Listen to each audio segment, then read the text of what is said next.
two? Let me guess. Horizon? Shut up! No, nothing!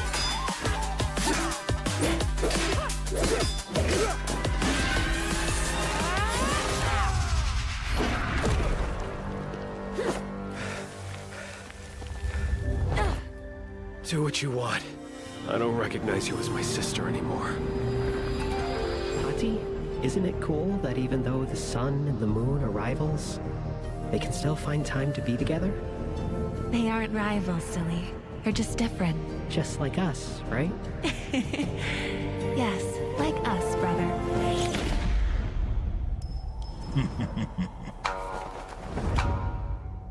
Akkee! Akkee! He'll be fine. Take him down. I knew she couldn't do it.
おい！それスノボじゃなくて人体だから。それにこれってケツでブレーキかけるやつだし、吉原大炎上の次は異世界大炎上なんてシャレになりませんから。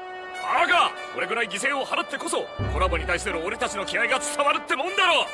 銀ちゃんの言う通りある。コラボのためなら尻の一つや二つ差し出して当然ね。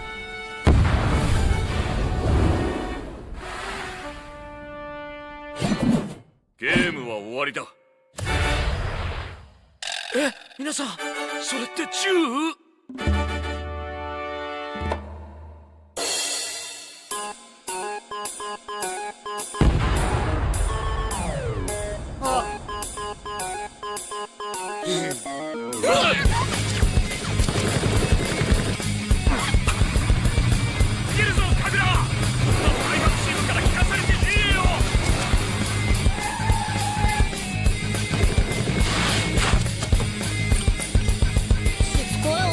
嫌いやろ。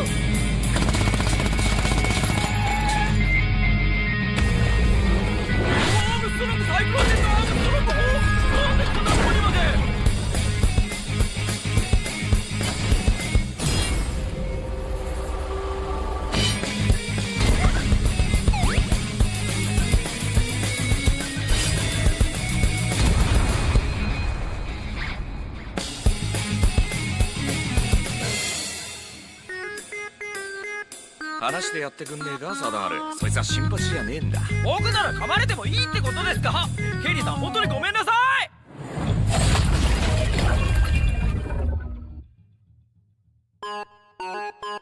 さて行き先は？ってもしかして僕またメガネだけになってない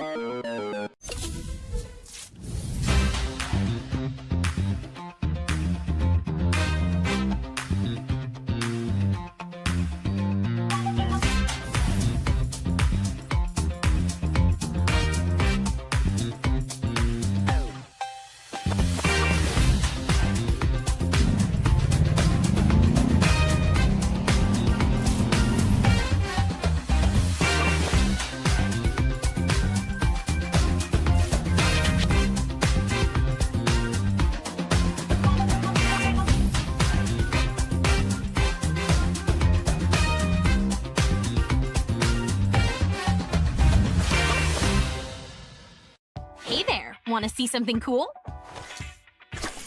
Isn't it cute? Let's see what other sea creatures we can discover.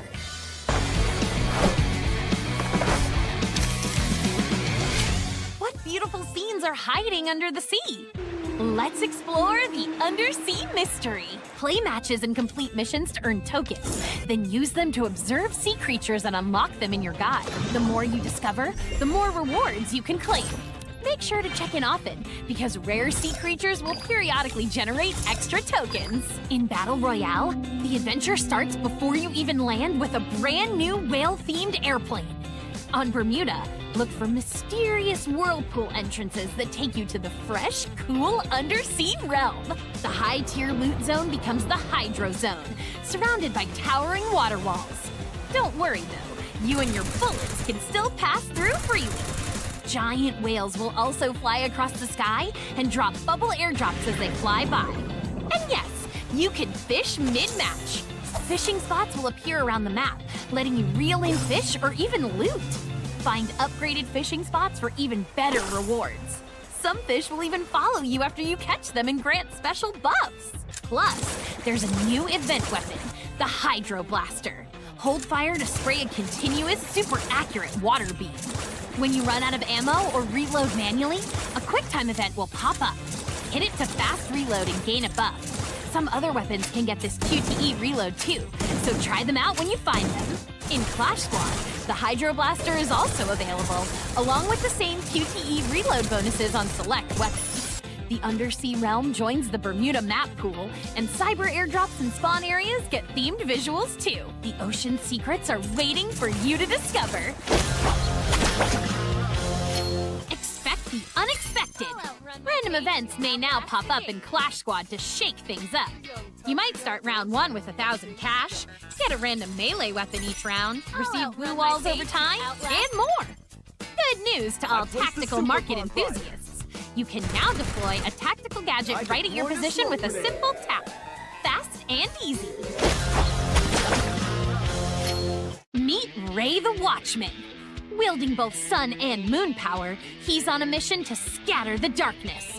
His active skill, Bond of Eclipse, tags the first unbound enemy hit in a fan-shaped area and creates a link with them that only Ray and the target can see. If Ray reduces the tagged enemy to a certain HP or below, they get instantly knocked down.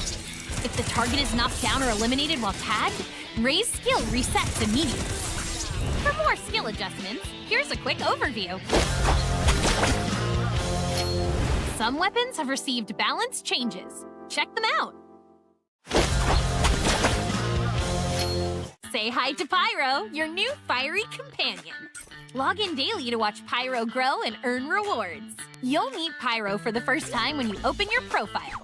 Choose Pyro's personality, drag them around your profile or lobby, and watch them pull off all kinds of cool moves.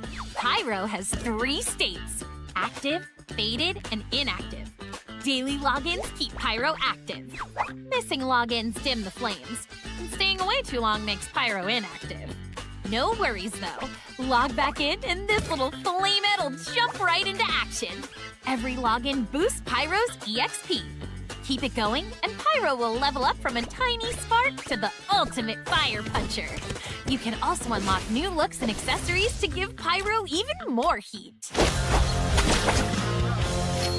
Presets will no longer be locked in once matchmaking starts. Even better, you'll be able to adjust them in the cabin or before the first CS round starts. However, you'll not be able to switch presets once you've used the loadout. Don't forget to tap the preset button to check out what presets your teammates are using before making your choice. In-match quick messages are now smarter and will suggest messages based on what's happening on the battlefield. Tap on the message to send it out to teammates. Some messages will even auto-mark enemies on the mini-map for you.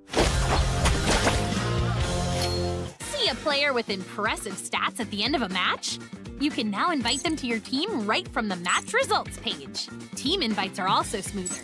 If you accept a booking request while you're in a match, you'll join your friend's team as soon as your current match ends, so you'll never miss an invite again. We can't wait for you to try out the improved filter system and new themed filters like Cyberpunk and Golden Era. Looking for a smoother gaming experience?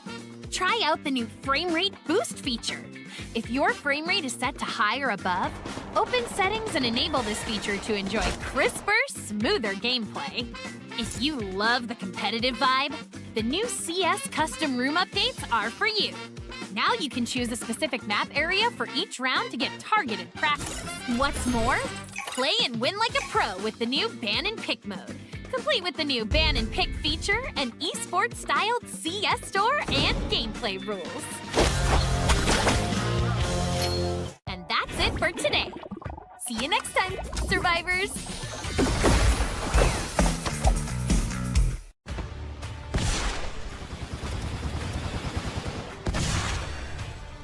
Akkee said the moon and the sun aren't rivals. I still believe in that.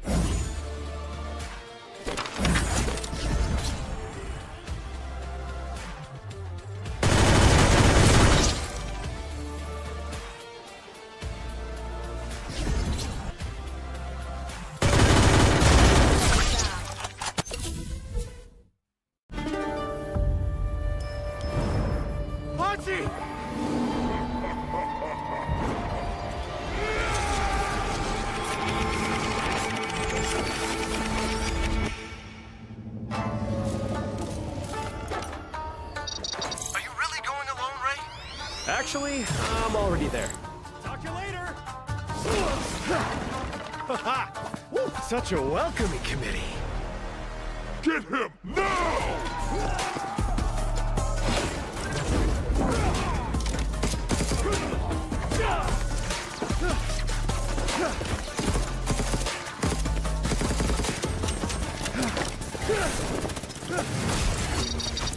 Not now, Shiro. Watch out, Ray!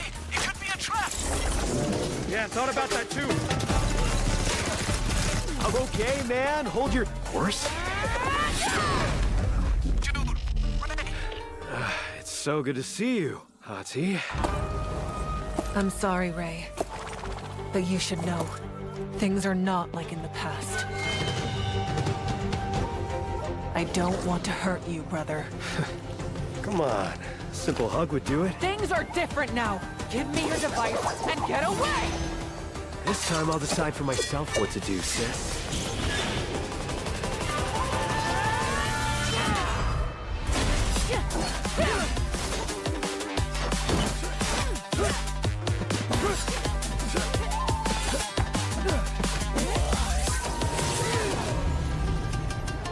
Oh, I know what's different about you.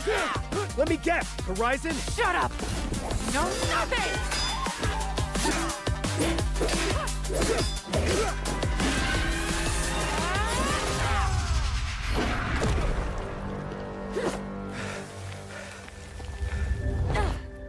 Do what you want. I don't recognize you as my sister anymore. Akkee, isn't it cool that even though the sun and the moon are rivals, they can still find time to be together? They aren't rivals, silly. They're just different. Just like us, right? Yes, like us, brother.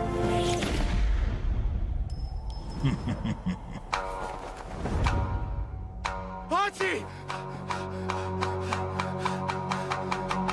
Akkee! I'll be fine. Take him down. I I knew she couldn't do it.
お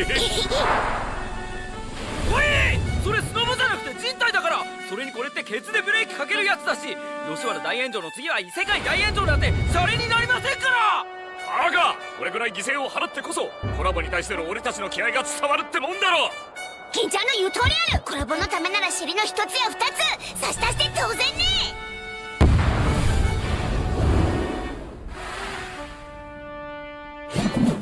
ゲームは終わりだ。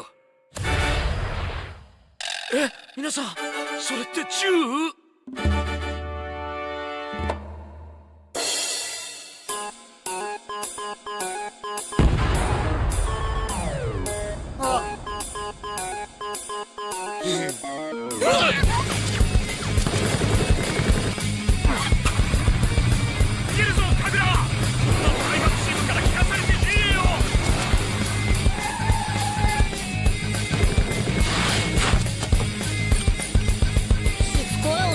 嫌いやろ。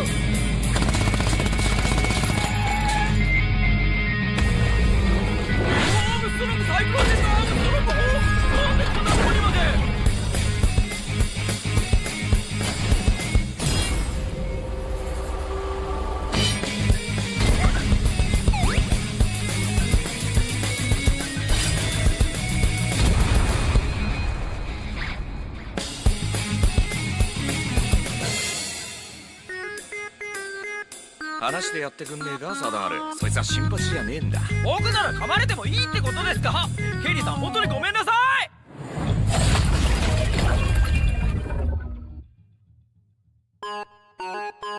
さて、行き先は？ってもしかして僕またメガネだけになってない？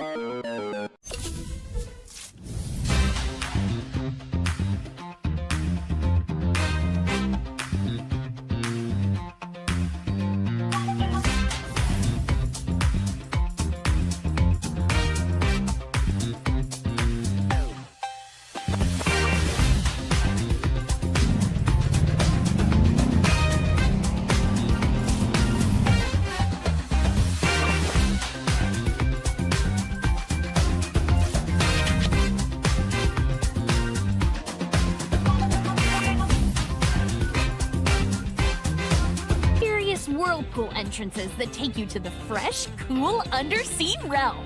The high-tier loot zone becomes the Hydro Zone, surrounded by towering water walls. Don't worry though, you and your bullets can still pass through freely. Giant whales will also fly across the sky and drop bubble airdrops as they fly by. And yes, you can fish mid-match. Fishing spots will appear around the map, letting you reel in fish or even loot. Find upgraded fishing spots for even better rewards. Some fish will even follow you after you catch them and grant special buffs. Plus, there's a new event weapon, the Hydro Blaster. Hold fire to spray a continuous, super accurate water beam. When you run out of ammo or reload manually, a QuickTime event will pop up. Hit it to fast reload and gain a buff. Some other weapons can get this QTE reload too, so try them out when you find them. In Clash Squad, the Hydro Blaster is also available, along with the same QTE reload bonuses on select weapons. The Undersea Realm joins the Bermuda map pool, and cyber airdrops and spawn areas get themed visuals too. The ocean secrets are waiting for you to discover. Expect the unexpected. Random events may now pop up in Clash Squad to shake things up. You might start round 1 with 1,000 cash, get a random melee weapon each round, receive blue walls over time, and more. Good news to all tactical market enthusiasts. You can now deploy a tactical gadget right at your position with a simple tap. Fast and easy. Meet Ray the Watchman. Wielding both sun and moon power, he's on a mission to scatter the darkness. His active skill, Bond of Eclipse, tags the first unbound enemy hit in a fan-shaped area and creates a link with them that only Ray and the target can see. If Ray reduces the tagged enemy to a certain HP or below, they get instantly knocked down. If the target is knocked down or eliminated while tagged, Ray's skill resets immediately. For more skill adjustments, here's a quick overview.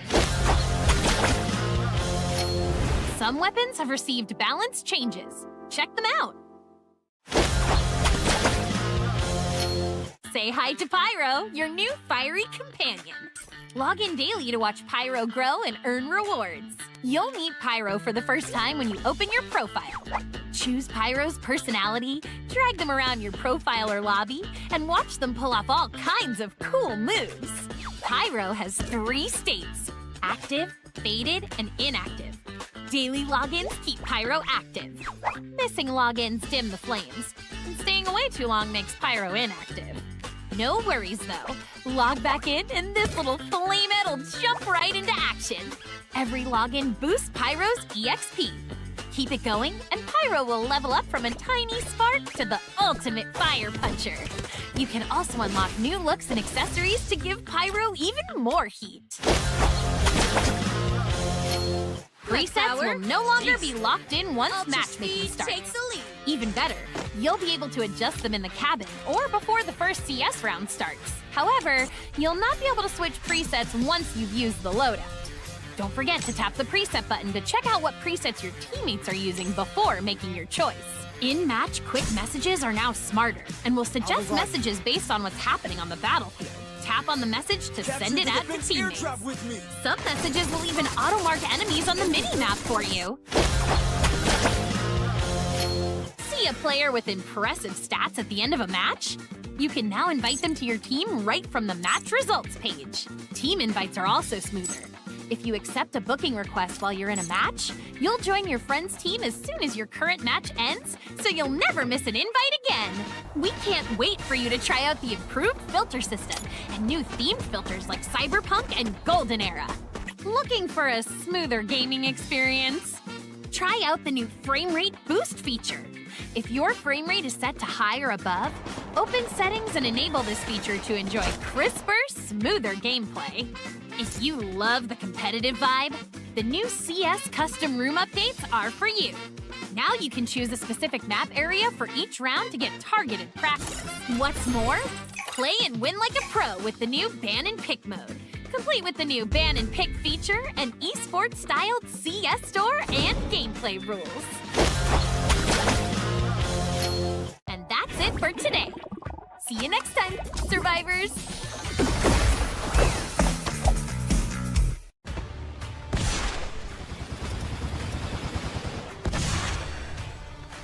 Ate said the moon and the sun aren't rivals. I still believe in that.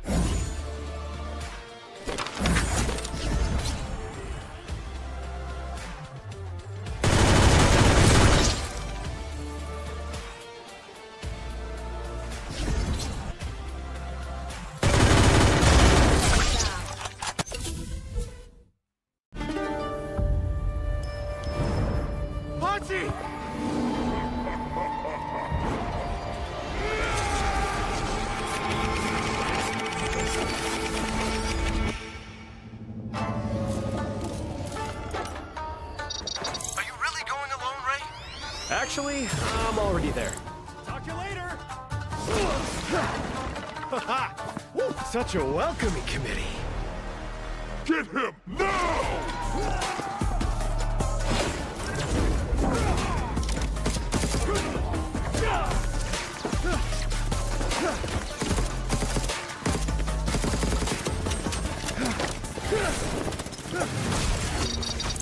Not now, Shiro. Watch out, Ray. It could be a trap. Yeah, thought about that too. I'm okay, man. Hold your horse. Dude, Ray. It's so good to see you, Hati. I'm sorry, Ray. But you should know, things are not like in the past. I don't want to hurt you, brother. Come on. A simple hug would do it. Things are different now. Give me your device and get away! This time I'll decide for myself what to do, sis.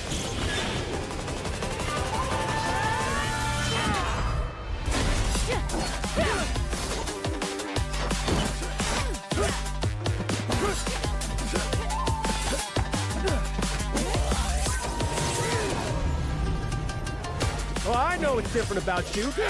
Let me guess. Horizon? Shut up! No, nothing!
Yeah, exactly. It's good to be back right now. I'm really excited that we are here right here on the final day of the main event, because this is where we find out which of the teams who will be heading to Champion Rush Grand Finals, I should did mention. And we're really excited with some of the teams who has been introduced a little bit late, especially for those invited teams. So hopefully there's a time for those who went in from the play-ins to catch up with the points, because they don't want to be left behind.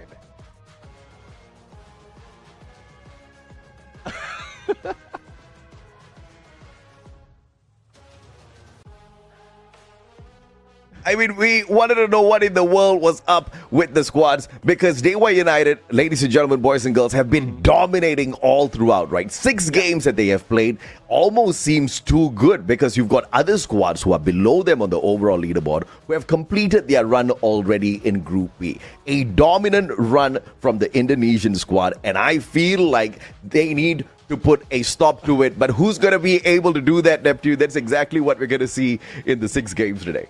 Yeah, it's tough to call right now, really, who's going to be able to do that and stop Dewa United. But let's take a look of what has been happening so far as we take a peek on the tournament timeline. It started for the first week of this play-in, South Asia play-ins from the 8th to the 10th. We find out who goes into the main event, and now we are on the third day. The final stretch for the teams to get to top 12. And after we find out who the top 12 will be, we'll be heading into the Grand Finals champion rush with that 12 teams who would be playing more out of their lives.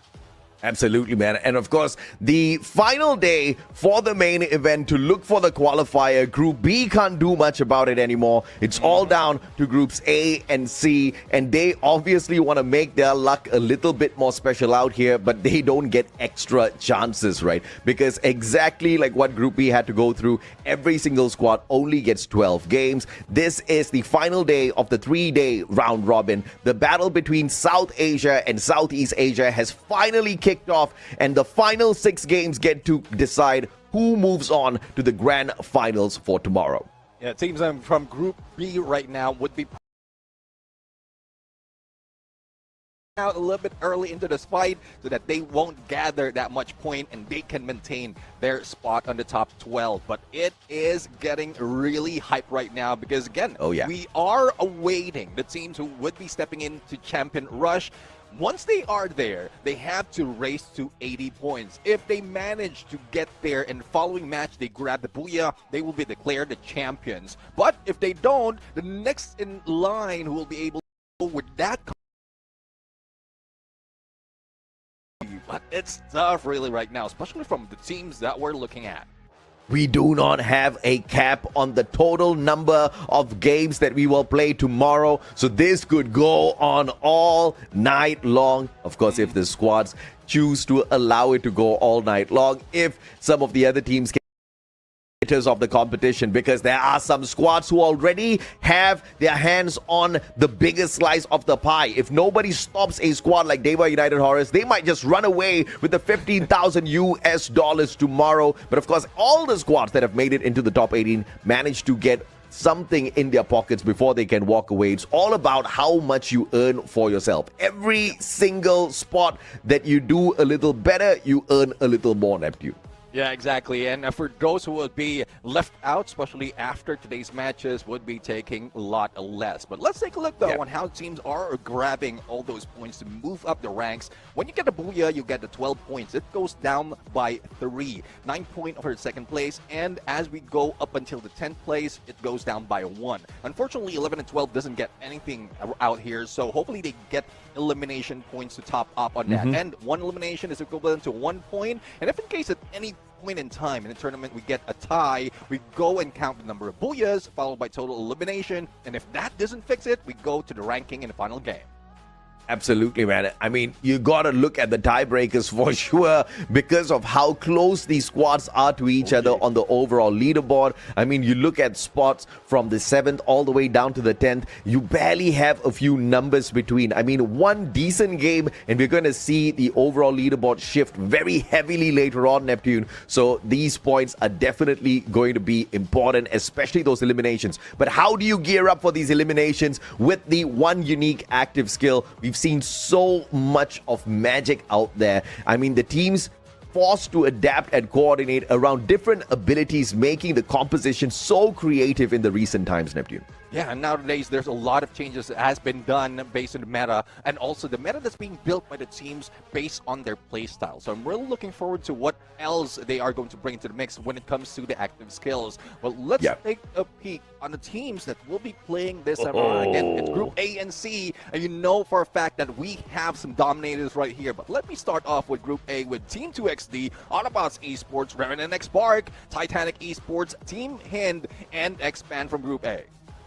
I mean, you definitely see some hot shots out here in terms of teams who can just run away with the competition, but finding the qualifier into the grand finals, the battle for the squads who are down at the bottom, that's definitely going to be the most important thing, right? There are going to be some squads that we're going to keep our eyes on a little bit more than the others because of where they are on the overall leaderboard. Teams like Team 2XD, teams like Hotshot Esports, they definitely need to hustle a lot, Neptune. They can't just have an average day. They have to have a above average. They have to have a phenomenal day today out there.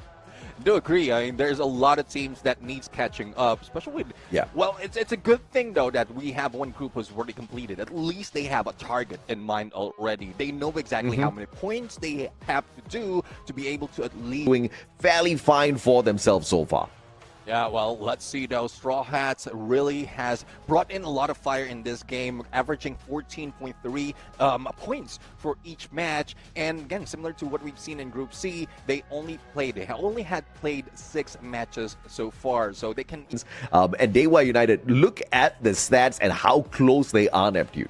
Yeah, exactly. I'm just looking at the points per game right there. They even beat Team Falcons from that like, number of points that they have per game.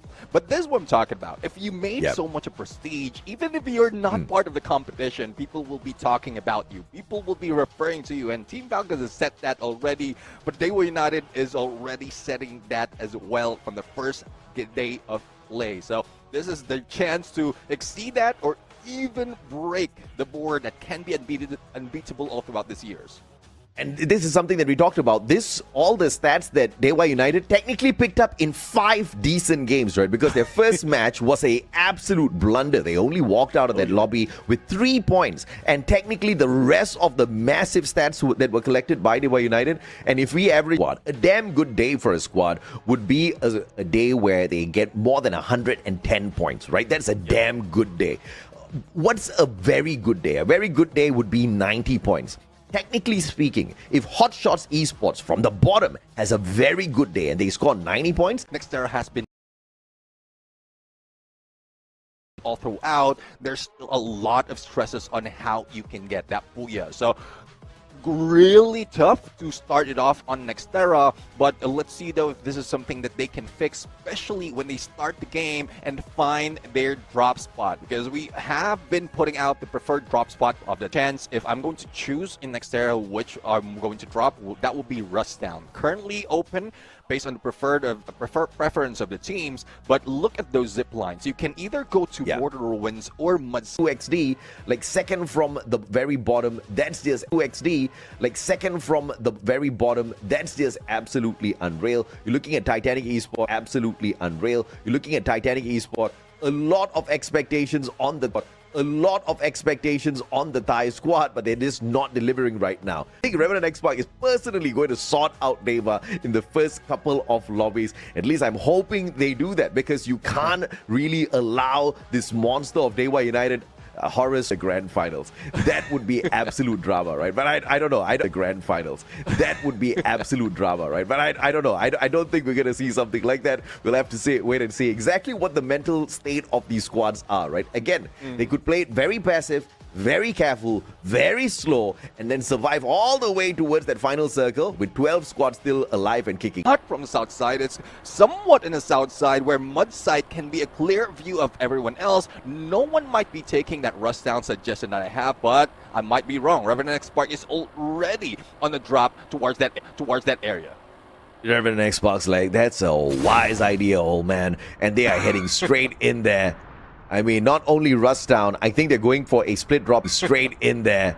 I mean, not only Rust Down, I think they're going for a split drop here onto Zipway. A very smart binocular scan. And this is by the NXT players, most probably from the left-hand side, as they are heading in to meet up with Gopu OP. He's probably going to be looking for a couple of extra points at the very get-go. Not too worried about getting eliminated early here. Hotshots, though, have to worry about Autobotz. Yeah, definitely Autobotz. I mean, a little bit more aggressive from first time we saw them from the play-ins up until the main event. But Azuex doesn't have a weapon to go in on a CQ. CPSS definitely is more of a long-range SMG, and we are seeing a lot of knockdowns happening. Action in Leopold, the same goes with HazoX. Only one remains, and this might be it for Hotshots. They might have been taken down, but a glue wall, perfect timing to be able to survive a little bit longer. Oh, beautiful. And that's exactly what we want to see. Some survival gameplay out there. Hotshots again starting things off on the back foot, but that's a revive, though. It has been done for a couple of players that has been eliminated, but will they be able to recover that quickly, regroup, and fight against Revenant XSpark? phenomenal footwork out of Goku. Valiant dash by Arch. And it knocks him down to the ground just as easy as that. But they've sacrificed Vincent, and Arch spotted out. Taken down from the opposite side. Autobotz hopping on into this battle alongside Expand. And that puts the Revenant XSpark in a little bit of a pickle net. Oh, yeah. I mean, the jar of pickle. Definitely. And they brought in a full revive. Well, they will be in the same situation as Expand earlier. But let's see, though, if Autobotz will be able to stop anyone jumping into Zipway. We are now heading into second phase of the circle, and everyone might have been taking their time, just taking a little bit of pause before we head in onto that phase. But they were united. Zach's going solo. It's a three-way battle against solo players in here, and Team Hind, Shoto managed to get that elimination. Dewa, though, slowly creeping in, trying to move away. I don't know what the plan is for Zax, but it is working. Not being heard, not being seen, and even if he's not a sniper, he still looks like a Morse incognito in that fight. Three-way battle here. Shoto! Backstab! Nice one from Sabo. Winchester and Max 7 in hand. Now he gets tagged up. Glue wall pulled out. Sahil Jat trying to get him with the cord from afar. Is not able to nail down the players of NXT just yet. And the rest of Hind moving into position to take a full-on battle up against NXT. This is about to break down Nep. Yeah, 2v2 situation right now with the breakdown has been done onto Ash. Sabo for the backstab, and what a great hit with a Winchester. Doesn't even have to go with that double shot, but will Sabo survive on a CQC? He doesn't. And M1917 double revolver from Shoto. The accuracy is on point out of this guy, but he needs to be careful. Otherwise, Zax might be playing that music against his dance.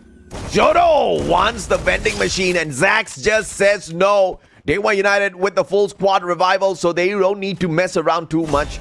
They have to figure out exactly how they can loot back and get ready for this next battle. iQOO Total Gaming, on the other hand, with Aztec down on the ground. Shanky manages to get that revenge in the nick of time. And this is another team. I mean, so much of action so far, but the recovery has been as quick, Nephew.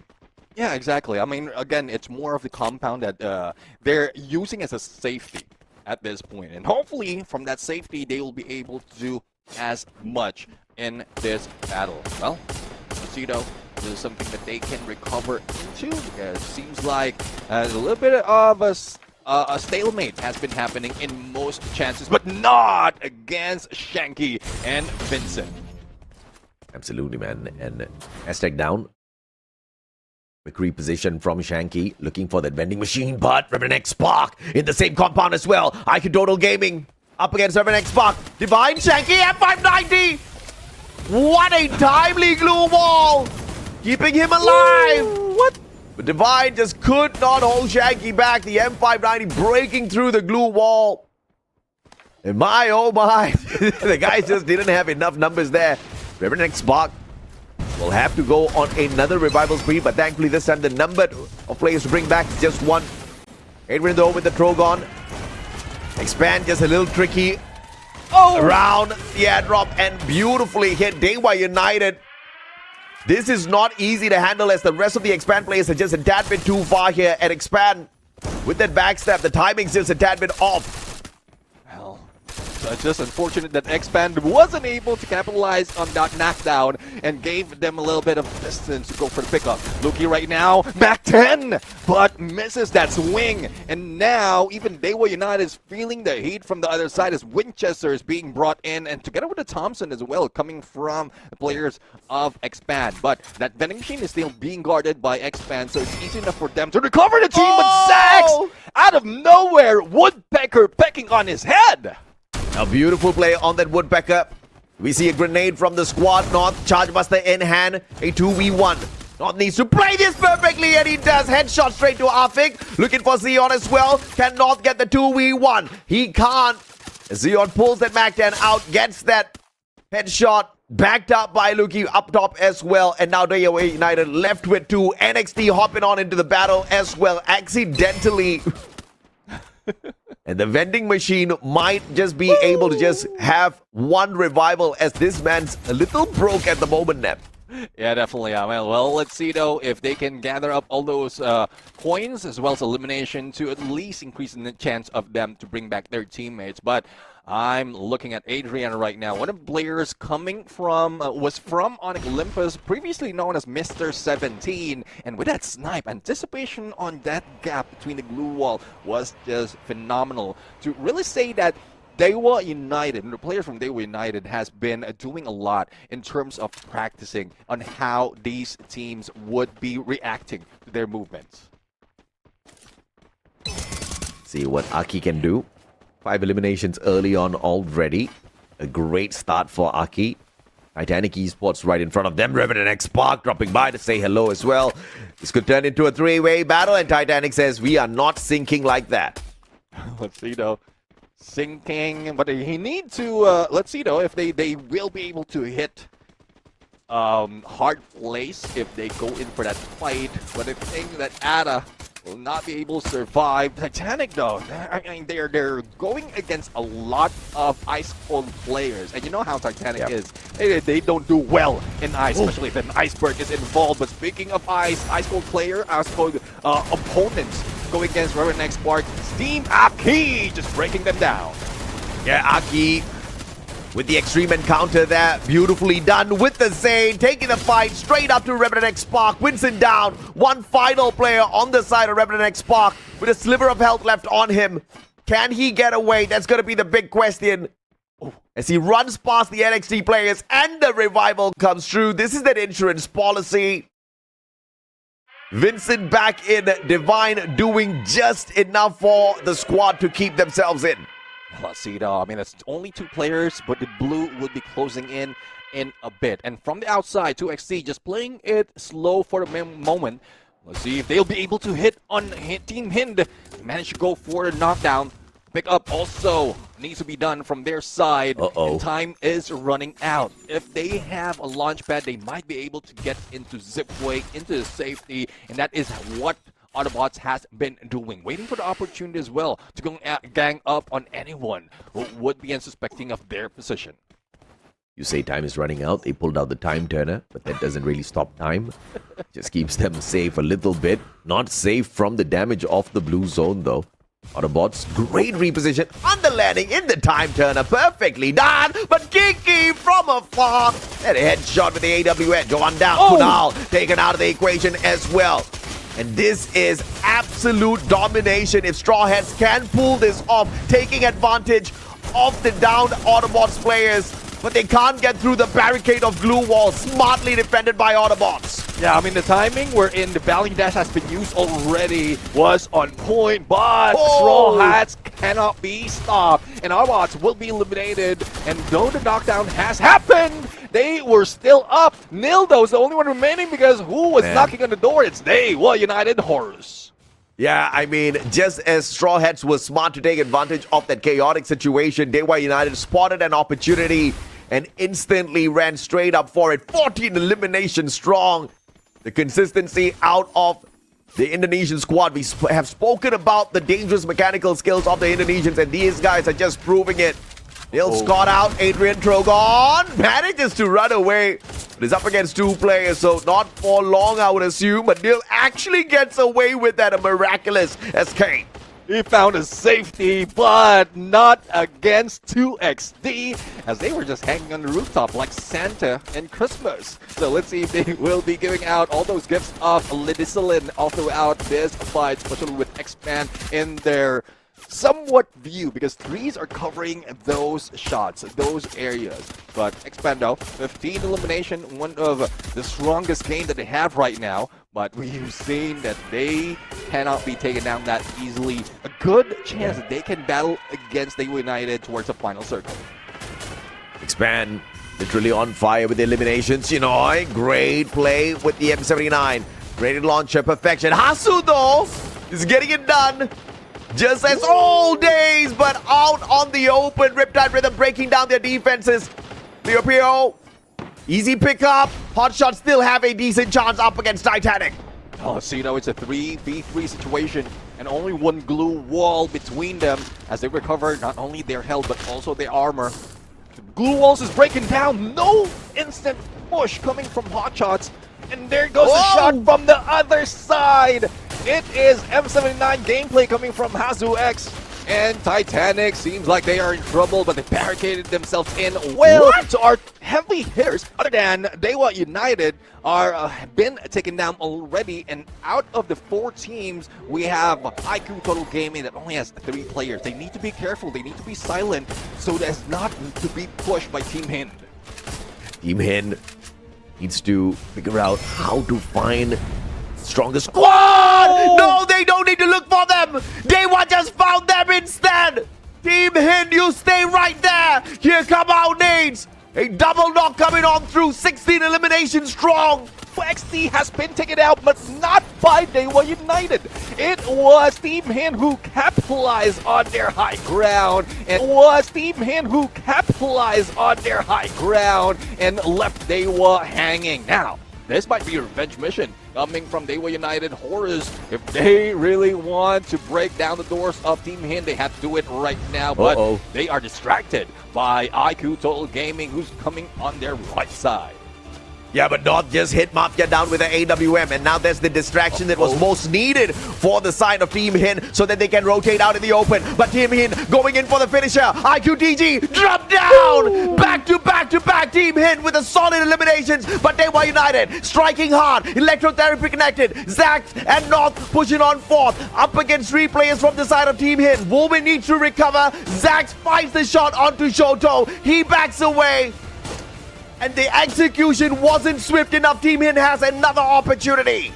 Distance has been built between the 2 teams right now. It's a 3v3 situation. And who gets the first knock in this fight might be the ones declared the Booyah Takers. 3 monster truck just to be used as cover later on. But it doesn't stop Dewa United to get close. It's 2 on this side, and then 1 Katie got on the other. As Overwatch on the other side is just waiting. M590 on from north to Shoto, and they back away in time, not giving him a chance for a pickup. They just want to play with Wolven. Wolven spot play, Katie got now, looking for Zax, but into the vehicle. Kiki for the backup, and Dewa United get the first Booyah of the day.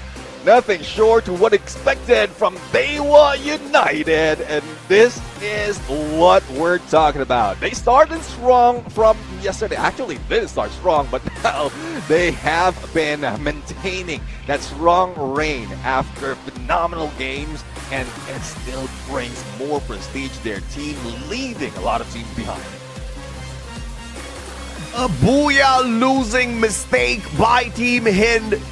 And Dewa United Horus capitalized. Kiki was not in position to take advantage as the sniper for the side of Dewa United Horus. A 1 mistimed Valiant dash out of Shoto. He put himself in trouble, ran straight into Dewa United without causing any bit of chaos, got shot down, could not be rescued. Kiki came flying right back in on the flank, and Dewa United had the numbers to take advantage of what was a solid opportunity for an Indian squad to score a big Booyah here today. A big miss, but I think this is going to heat them up even further because this was one hell of a match for Team Hind. I do agree. I mean, it's just probably Dewa just paying them back. We just witnessed that elimination steal coming from Team Hind. And Dewa just says, okay, you steal that away from you, we're going to steal your lives. And even in that final moment, they were still a full squad. Though a knockdown did happen, but the number still favors Dewa United Horus. So that's an awesome well point already with a Booyah. But more than, I think more than 17, if not an exact 20 points on elimination, still bringing themselves on that #1 spot. It was a close battle down here in the final circle, Neptune. And iQOO TG just doing enough of distraction, just pulling Team Hind's attention away just a little bit. But of course, we'll catch up with a little bit of that information later on. Dewa United Horus does it again. They break the 30-point barrier. They've been doing this yesterday. They're doing it again today. 32 points right up on top. Team Hind right behind them with that second spot on the 28 points. So not a rough match at all for Team Hind. This was a phenomenal performance out of them. Yeah, exactly. I mean, a fourth game that they have 30 points. And I don't think they will be slowing down right now because from what we've been seeing yesterday after the 3-point match in Bermuda, they carried over with a lot of points. But Team Hind, I mean, that's valiant effort. And if they were given the opportunities to still take that high ground, they might have taken advantage of that against Dewa United because they were almost a full squad, but they just were falling down as they drop in from that second floor. Mad respect for Team 2XD and Expand Neptune. We had them on our predictions and they delivered this time around. Very heavy on the eliminations, even though iQOO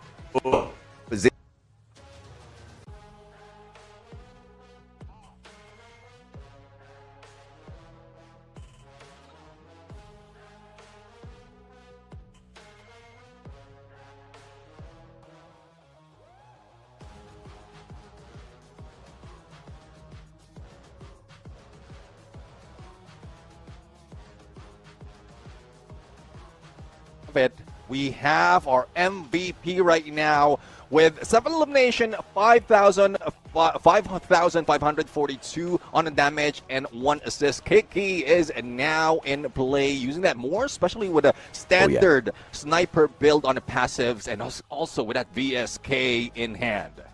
Maro, Raphael, bro, if this guy catches you from afar, you are gonna bleed out before anybody gets to you. And that was the trick of Akkee. In the final battle, that's exactly why he was looking to be deadly. He used the Moss to reposition, but a little bit off position, and that gave the advantage to Team Hind. If the Valiant Dash would have been executed properly, I think Akkee would have stood no chance because the numbers would have overwhelmed the Dewa United players. But of course, that's not how the cookie crumbled. Dewa United still got the perfect finisher, and they worked off of that mistake very well. Oscar A124, Morse, Cassie, and we also saw the patience of Dewa United and how well they calculated the timing of their rush. Even though the A124 was on cooldown, they knew that by the time they get close enough for battle, the thrill of battle would be right back in action. And even if they fail, they do have that skill card for that Steffi. So there's still a factor of safety from their side. And I'm really loving that. It's like anticipation on what might happen on a few seconds of their rush. But that Riptide Rhythm or that Valiant Dash that happened against 2XD, that was just the game changer at that point. If it wasn't from Team Hind, who's shooting them down from far, Dewa United could have secured that already, and they have had a huge lead. But looking at the numbers, Akkee in there as MVP. Not only is he doing a lot of elimination, but also knockdowns, followed by Zax, who's very good on up close and personal. I'm a little surprised because they're so aggressive, so many elimination points, and this is one of the squads that do not bring in the enhanced hammer to get stats like this out there on the battlefield, Neptune. They definitely have something going for them. Really big on the numbers once again. Like I said, 32 points overall with the placements as well. So this was a massive game for the squad, and everybody chipped in. If you look at the assists, and Akkee himself didn't need a lot of those assists. Anytime with that Maro, Raphael, that combination makes Akkee a deadly guy, and he proved it out there with the numbers. Yeah, well, let's see though on how they rotated all throughout the map. Circle analysis is already on our board. From Intellect Center, they made their way through, but it's not a quick rotation. They dealt with a lot of teams before they were, I would say, almost eliminated, forced in the middle of the circle, just near Farmtopia, and then they split up. I'm saying that Dewa United is not having an easy fight towards a final circle. It's that recovery that's making them win those battles. Absolutely. I mean, massive numbers in the very first circle in itself, with so much of chaos breaking around the battlefield. And then they were on a little bit of a recovery mode, but still very dangerous with their mechanical skills. And this is what makes Dewa United so crazy, right? Even though they have scrambled on the battlefield, even if they're looking for those revivals one after the other, the players can handle their work individually out there on the battlefield as well. Makes them very impressive. And of course, by the end of it, they got the full squad right back in for the 4 eliminations in that final final circle for that booyah as well. But it was Team Hind that was doing the heavy lifting in that final circle. iQTG, I think their position was just a little too exposed. They couldn't do much about it because they were laid in towards that circle. And this is where we saw the supremacy of Team Hind. They were early in terms of the defensive spot. They've already dominated it. And with that high ground advantage, they were able to steal away so many eliminations that were supposed to be for Dewa. Yeah, I do agree. 2XD is one of those that got eliminated. The full squad instantly.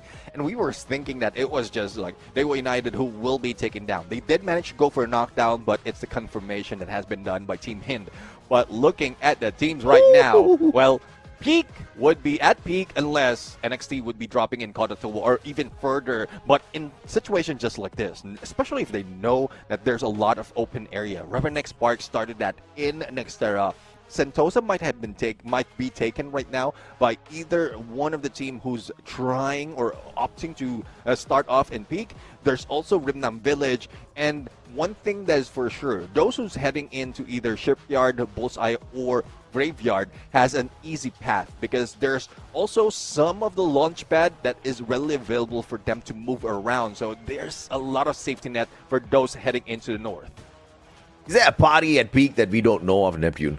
Why are so many why are so many squads in on this, but we have got no idea what's going on? But Revenant XSpark might just ruin the party. I think they were not invited, but they were close enough to Pochinok to smell a lot of that barbecue, smell whatever that's cooking over there at peak, to drop by to see if or not they can take advantage, because Revenant XSpark has always been that squad who's good at hunting for these extra points before getting into battle. They know that they have to earn those coins. It's not just about looting all of those coin machines. You got to get those eliminations. You got to raise yourself up on the leaderboard and, of course, get that better loot before you head on into that final circle as well. Some of the other squads, of course, who have been playing a little bit slower, trying to avoid these engagements, were not as lucky. I think Titanic Esports, again, they got caught out way too early. Yeah, I do agree. They do have fighting chance, but it's more of the swiftness of their approach. They were rushed down by Hotshots. Yeah. Barricaded themselves in, but the moment that they split up, that's where everyone has fallen. Only one managed to survive, but has been spotted by those already in the zone. So timing needs to be precise. You don't need to be lagging in there towards moving into next phase. But if there's an opponent in like against you up close and personal, you need to move like Dewa United or Team Hind. That's eliminate them fast and then move forward on the next phase. And Team 2XD had a really good game, Neptune. On the first day that they played, they got 57 points across 6 games. And now just being more than 20 points is phenomenal to be where they are. But who do we think are going to perform? Oh, you think Dewa United is going to dominate again? I'm still thinking that one of the Indian squads, one of the South Asian squads, is going to be putting an end to the Southeast Asian squad, because they have to try to figure out some way or the other, right? I think they got to test their skills. And that's why I think Team Hind might just be that squad to do it this time around, sir. I'm putting in iQOO Total Gaming in there because we know in this map there's a lot of hope, a lot of points that they have gathered. The same goes with Autobotz. I was thinking of taking out Dewa United because this is the map wherein they only got 3 points. But the momentum is on them, and I don't think it's map specific. It's more of just a rough start from that first day that they had, and then if they get that warm-up already, they will continue reigning this lobby. Yeah, and I think Expand might be able to survive as well. They're a very good team when it comes to the mechanical skills, representing Southeast Asia. Only problem is, I think they've been cut off for their rotations a little bit too early, right? We saw the map prediction, and I think the best thing for Expand to do to be able to achieve my prediction is to stay away from the rest of the squads, to not force a peak drop. I think that in itself is going to have them survive a little bit extra longer now. Yeah, that's one thing that we see often from most of the top dogs, and even I think it was Godlike who's applying the same thing.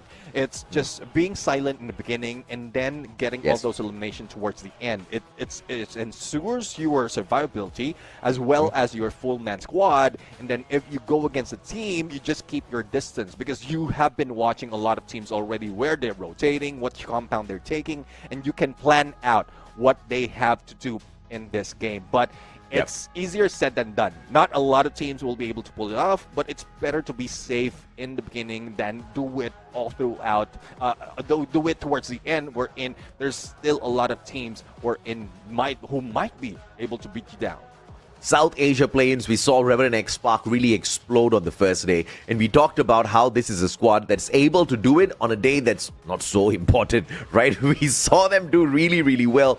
And then they kind of tapered off in terms of aggression. We don't see them picking up big numbers at this point of time. They only managed to pick up 12 points in total. This is placements plus eliminations of that very first map on Nextera. This is not good for Revenant XSpark, because if they want to find themselves in the top 12, they need to hustle a little bit more, Nep. Yeah, let's see though. I mean, we're looking at Bermuda. Everyone knows this map, but I think they have a similar story for the first time that they played in this game we're in. It's not so much of points in the beginning, but towards the end they got second place, but elimination wise it's just lacking for them to catch up with, who was it, Autobotz, who managed to top it off with 25 points. So they just need to work on that, slowly getting all those eliminations. We've seen that from Dewa United. We've seen that from Revenant XSpark from that Nextera map, but if we're talking about Bermuda, the gameplay is totally different. Yeah. Team Hind and Expand, they need to somehow test their strength up against Dewa United here today in itself, right? Because they have to decide exactly what their rotations are going to be like for the Grand Finals. You need to decide your strategy for the Grand Finals today. And the only way you know exactly how you're going to be pathing your way to victory is if or not you want to go in to finish Dewa United off early in the Grand Final. Because the focus is on them right now for a good reason. Again, Neptune, we on our stats, we said their average came from 6 games. It's not true. It came from 5 games. The first game was an absolute nothing in terms of a run. When they really woke up, then we saw the fearsome Dewa United. I mean, hitting more than 30 in 4 of those games today. They start off with such a heavy match again. If you don't control them, they for sure are going to dominate tomorrow. And the problem with this squad is they also know how to get the booyah. Yeah, exactly. And that's one thing though. I mean, from that lobby itself, it's very top heavy. And I think they need to do a lot to spread all those elimination, all those points around. And but judging from their position into the game right now, their possibility of being taken out, it's quite slim. So if they want to do something, they better do it right now, and then later on they can catch up. Because judging from the remaining 5 maps that we have, the map that they will be dropping on based on the average that they've gotten, they can still end up on the second place. So it's no risk definitely for Team Hind right here, and they can play around. Just find that rotation, find whatever tactics that they can play, and beat down on Dewa United on all fronts. If that doesn't work, then you still have give a leeway of 2 games, then you still catch up. Absolutely, man. Now, ladies and gentlemen, boys and girls, we do apologize for the slight delay here on broadcast. We are trying to sort out the technical issues in the background so that we've got a smooth lobby for these players to go out there and compete on. We've got a lot of money on the table, and we don't want them to be playing in an environment which is not perfect for them, right? So it's just going to take a little bit of time in the background. In the meantime, you chill with Neptune and I, right? Because we are prepping the lobby already. We'll be clicking off the flight in a little bit. Neptune, we've got our eyes on many squads here, and we are running out of opportunities. 1 down, 5 more games to go, my friend. And this next match is going to be at the good old Bermuda. This is where, like you said, the teams technically know where they got to go, what they got to do. Well, let's see though, as we step in onto green grass of Free Fire, the OG map Bermuda. And, well, the plane will be cutting across the sky, and below would be awaiting chaos into battlefield. And you agree, they need to work fast right now, though it's the second game, 5 games to go, including this. They need to gather all those points. But look at the flight path right now. It heads in from Mill, heading into the area near Revenant Village, and Revenant XSpark is already dropping into a split similar to what we've seen earlier. They take Cape Town as well as Mill, and this is where they might be taken out early. Okay, Revenant XSpark, the split drop again. Neptune, just too much of heat here. NXT, iQOO Total Gaming is there. Autobotz moving towards Revenant XSpark as well. They need to get the heck out of there instantaneously.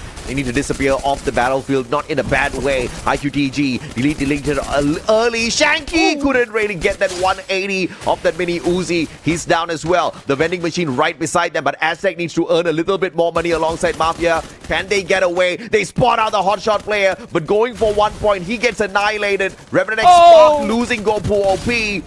And an early exit for Dewa United Horus. That's what I'm talking about. I guess if Bermuda is not their safe space, so my prediction was wrong. It's not a warm-up. It's just they're not that good in that map. The same goes with Expand, and, well, 0 points. That definitely is bad. Revenant XSpark, though, I guess the split is working for them. They took advantage of that, getting a lot of points out of knockdown that has been done by several teams, and even eliminated Hotshot. So they can continue right now, and Autobotz would be the next target in this fight. That's exactly what I'm talking about, Neptune. You gotta put a stop to Dewa United Horus, or else it's gonna be trouble tomorrow. Revenant XSpark knew exactly what they needed to do, and they got it done off of a split. And this is a very heavy advantage now to Revenant XSpark. Autobots, though, the play is still at mill. Here comes Arch, 1-7 with the M590 in hand. Valiant dash, active. Now up against 2 players, used it to escape, uses a second opportunity. Spots Mad God, drops him with a 180, but Johan was there with the Trogon. Saw him up and get that pickup. Yeah, well, there's no relegation for the teams just yet because there's only 1 player that has been taken out. A quick revive has been done by Gopu to bring him back. Autobots, though, after a quick recovery, a split has been done, and also they're gathering a few points. But Team Akkee, they might be taken down by the Straws right now, but good in the play and using that Steffi as well as a few glue walls to recover, and they might be able to hunt down this Straw Hat. But the backstern, no corner being checked just yet, but for 2XD, they need to be careful because if they get spotted, they might be rushed in. 3 teams out already very early. 2XD up against Akkee. Akkee on those revivals, so Team 2XD doesn't have to fuss about anything for the time being. Autobots slowly rotating towards their compound as well, looking for the vending machine. Team Hind versus iQOO Total Gaming. 8 eliminations strong. Team Hind has got a great advantage here. UAV sent out. Spotting anyone just yet. They close in on Aztec. Easy elimination. Shanky's hiding away, hoping and praying he doesn't get scanned out. And that's a tough, though. I mean, if you have the binoculars in there, you would be able to spot out Shanky in that area. No one's moving in, or not. No one's moving out from Team Hind just yet, but I guess he's safe. And there goes the lead, bringing back Aztec, and they can carry on. For the rest of the squad, though, Team Akkee staying outside of blue, probably will be soaking in a bit. Launchpad! But there's a little bit of delay coming from Wadak right now on those shots. He might have been taken in already, but that is what they have to pay, and they need to move fast as well. Yeah, not responding fast enough to a open opportunity there. Instant replay earlier on as to how Dewa got annihilated. Revenant XSpark just getting the job done through all of that chaos. And Team Hind annihilated Expand. So 2 big squads, 2 heavy hitters out early, Nev. Yeah, definitely. I mean, well, it might be an easy lobby for now. That will depend on how they're going to treat it. But for Team Akkee, they haven't slowed down. They might have been startled a little bit, but they're still on the hunt. 6 elimination already in this fight, trying to catch up with Team Hind with 9. But they will need to move out of Katalustiwa in a few seconds because that first and second is already closing in. But they are in crosshairs of iQTG. iQTG tagged up already. But it looks like Akkee is taking the fight straight up to them. Lightning zone called by Akkee. iQTG in a little bit of a pickle here. Here comes Fulwara with the grenade. He needs to be really careful. He does have the painted refuge off of that Staffy, who can use it anytime here for the defense. Aztec has got that caught, just not reacting just yet. They're just backing away little by little, allowing Akkee to take a lot of space right up in front. Reset traded on by Aztec. M590 goes for that pickup, and Aztec could not continue the rain of fire on them. Fuwara down on the ground, but Akkee looks like they're about to win this battle, and Autobotz interfering at the right time. Well, I was just about to command Akkee in there. They managed to force the players of iQOO TG to move out of the way in the open, and that's when they got annihilated, or almost. But the same story is happening right now from Team Akkee because of Autobotz just jumping in out of nowhere, heading outside, trying to anticipate where that vending machine will be. Will it be guarded by Mad God, or will it be let go? But Mad God is just that mad who goes in for a chase on a 1v1. And Jojo right now for that jump and play, but double vector in hand. I don't think that's a weapon that you can use in this fight. Okay. All right. Man's a tad bit lucky that Johan was there with the cord, because Mad God was definitely a little too mad, thinking that he could go in for that 1v1. But, of course, Autobotz, they had the communication on point. The backup was there at the right time. So he played as distraction instead of annihilator. At the end of the day, it is a team game, and Autobotz pick up their 9th elimination now. Oh, let's see. The Autobots still far away from next phase of the circle, but they are getting all those points in. Look at the sidebar. Very close already to Dewa United for that first spot, but you know, there's a few teams that is in between them. Team Hind, team that is leading the fray in terms of elimination, managed to spot out one player from NXT, and with that, I think Titanic would be in trouble. Expected to be one of the NXT or players from NXT right now, and Team Hind would not be stopping until they get annihilated. Now, Team Hind is not going to stop until they get to the top. And elimination strong. KD God still has got no points in his hands just yet. They spot out Titanic. Those shots connecting. Whirlwind, Woodpecker. And that is a aced up Woodpecker on top of everything else with the enhanced hammer. Boom, tagged up. Up in the air. Don't cry. It's Team 2XD that gets the knock instead. They get the elimination as well. Shoto steals it. All right. Let's see now. There's a little revenge mission. And between Team Hind and 2XD. 2XD was the team that has been eliminated earlier by this team, or this Indian team. But Titanic is in the fray, still not being let go, not giving a chance to go for that recovery. But 2XD is becoming a pain. Shooting from that side, even in Arsenal, they might be the ones who take Team Hind down. Shoto's just pushing boundaries here, and he's doing it for a good reason. Yet another hot shot off the Parafal. Psycho down on the ground. Here comes the glue wall melters from Shoto as well. Pushing up forth, calling the rest of his buddies. They are confident of getting the shot in. Yes, Shoto picks one. Fahim drop. Yenis manages to escape with the Winchester. Can he get another? Psycho tagged up. Yenis caught out. Team Hind about to end Team 2XD. Yeah, their survivor has been eliminated, anticipated that they will be going for those vending machine, and Team Hind just know where to place them. Don't cry though, from 2XD, trying not to cry, but might be meeting up with a couple of players from Titanic as they go in for the drop. It's a revived platform that they XD would be passing, going past that revival platform, giving that opportunity for Team Hind to take down the couple of distractions from Titanic. Chinoy, Sailjan has the Bison. And that's the souped up Bison. Beautiful. Shoto Valiant dashes through, manages to find the connection, gets the knock with the active skill. KD got down on the ground though. And this has to be that lightning bolt that made its way through. Team Titanic coming in here for some revenge on Team Hind. They need to move fast right now and swift. But from what we've seen in Titanic, it's more likely that they're going to sink. Thus, they are moving away from this lightning zone. It gives them a little bit more time to go for a revive. But as we look into some of the players, it's Fahim who might be waiting on them. There goes the recovery. Started right now by Titanic with Boom. And a weapon that you would use on a long range. Mac 10 doesn't have that capability. Yeah, I mean, just a wrong gun for that situation. If Boom had had an assault rifle, probably the situation would have been a little bit different. Team Hind could have lost 2 players. Titanic, though, rotating outside the circle. Boom to get into the truck. Everybody just trying to buy as much time as possible for themselves so that they can complete their looting progress here, because Titanic has had quite a bumpy ride from the start of this fight. Yeah, I mean, they don't have that, they don't have the suspension pretty much like the must truck that they're wearing right now, that they're using right now. In most cases, they drop in, they go for an engagement. It's always a 50-50.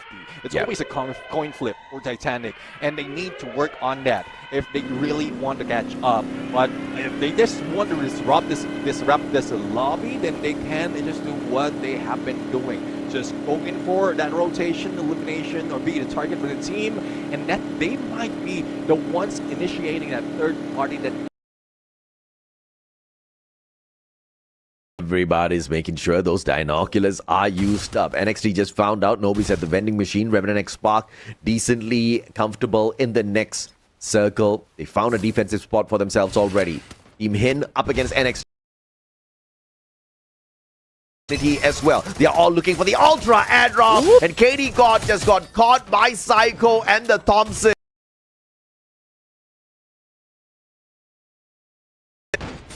See, Ultra airdrop right now gives them a little bit of cover as well, a little bit of safety net. If in case those pillars will be shot exactly where to point it in between those and the glue wall. But Time Turner saves them. A pickup has been done. Recovery is being dealt with by 2XD, and all fours are back in play, who might be able to take down NXT if they can move fast. Yeah, double bolt maker called for Team 2XD. Mad God getting the shot onto Shanky from such a long distance. Don't Cry spotted out as well. Has to be careful. The rest of the Team 2XD players pile onto him, and Team Hind rotating from the back. And this is going to be a quick drive by Wolwin, getting that alongside Sailjat with the Bison. Yenis with the AWM. Sailjat with the Bison. Yenis with the AWM. Can he shut down Team Hind outside the circle here? Shoto, valiant dash. Oh no. Gets a double shot and he puts down Yenis.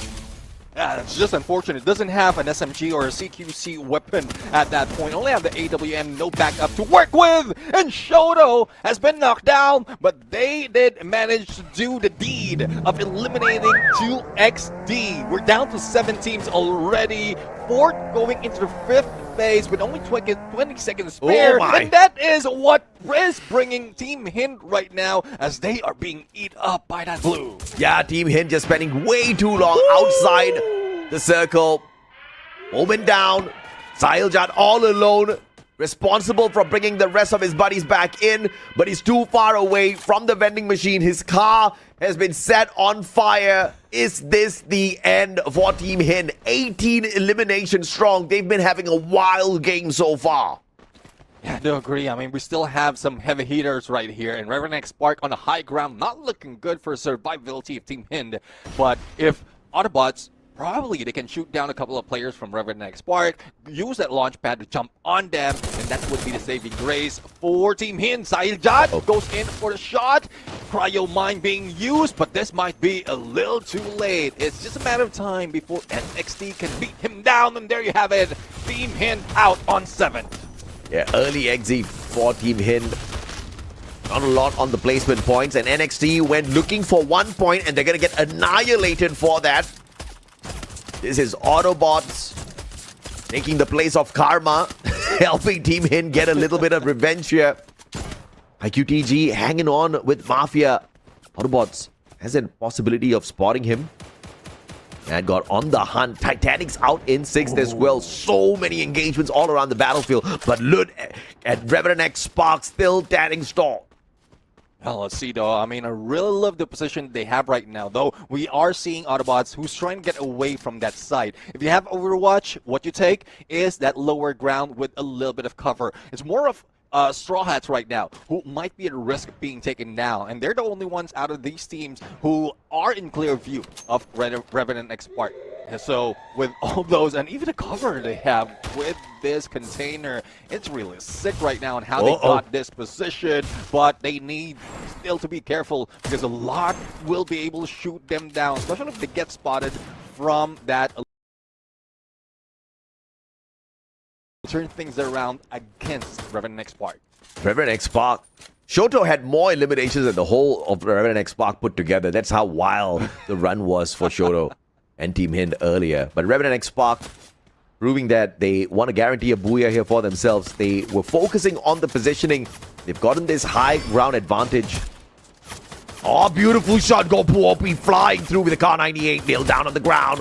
GoPro OP looking for the follow-up. Oh, caught out by Vincent. Ooh.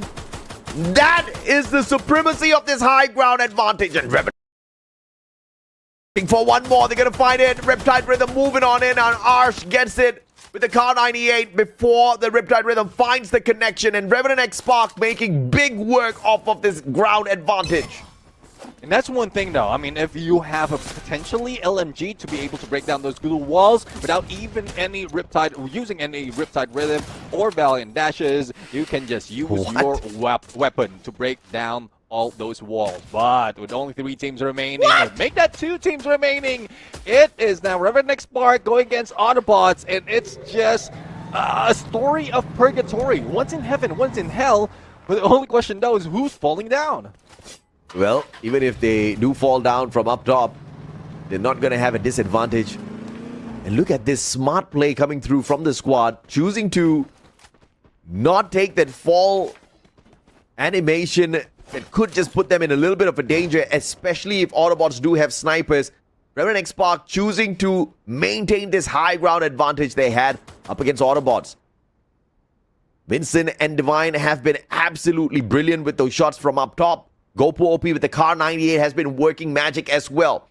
And now the circle is going to force Autobots out in the open. Winston has the right angle here. Arsh from the back. They're forcing Mad God out. Arsh looking for that shot. Glue wall Melters laid out. And GoPro OP with the jump shot. Riptide Rhythm. Mad God caught. Beautiful by Winston. But the return from Venom. Venom with the drop onto Divine as well. GoPro OP needs to run across. If possible, Venom tagged up. A double glue wall. Barricaded by the glue UAV as well. It's just unfortunate for Venom. He could have survived if he moved fast, but there's a lot of threat from above. Johan did manage to go for a pickup on Mad God. Now, it's a 2v3 situation. They don't have that vehicle already saved them from the drop. It's more of the waiting game. If they have the advantage of the center, so they can get that booyah. Probably a lot of healing as well has been done, but no. Here comes Vincent. What a shot. Goes in for a 1-2 split, and they might be able to do a pinch against Autobots. The reposition from Revenant XSpark has been brilliant, but can they make this angle work? Autobots just moving right under the bridge like a bunch of trolls, avoiding those shots. Brilliant repositioning from Autobots, just keeping the distance here. They want to engage them with the M590, slowly baiting the squad in. Riptide Rhythm will break down those defenses once again. Autobots quickly repositioning and erecting more glue walls, asking Revenant XSpark to bring the fight closer. Oh, let's see though. There you have it, an isolation. Will they be able to go in? Still in the Mac 10, but a level 3, it doesn't work against Vincent on an AWM. And even his CQC, he's still rocking it. But it's a 1v2, and it's Revenant XSpark who will have the advantage. Johan though, try to go in with a Valiant Dash, moves away, and Vincent for the finisher with a quick flick, and that booyah.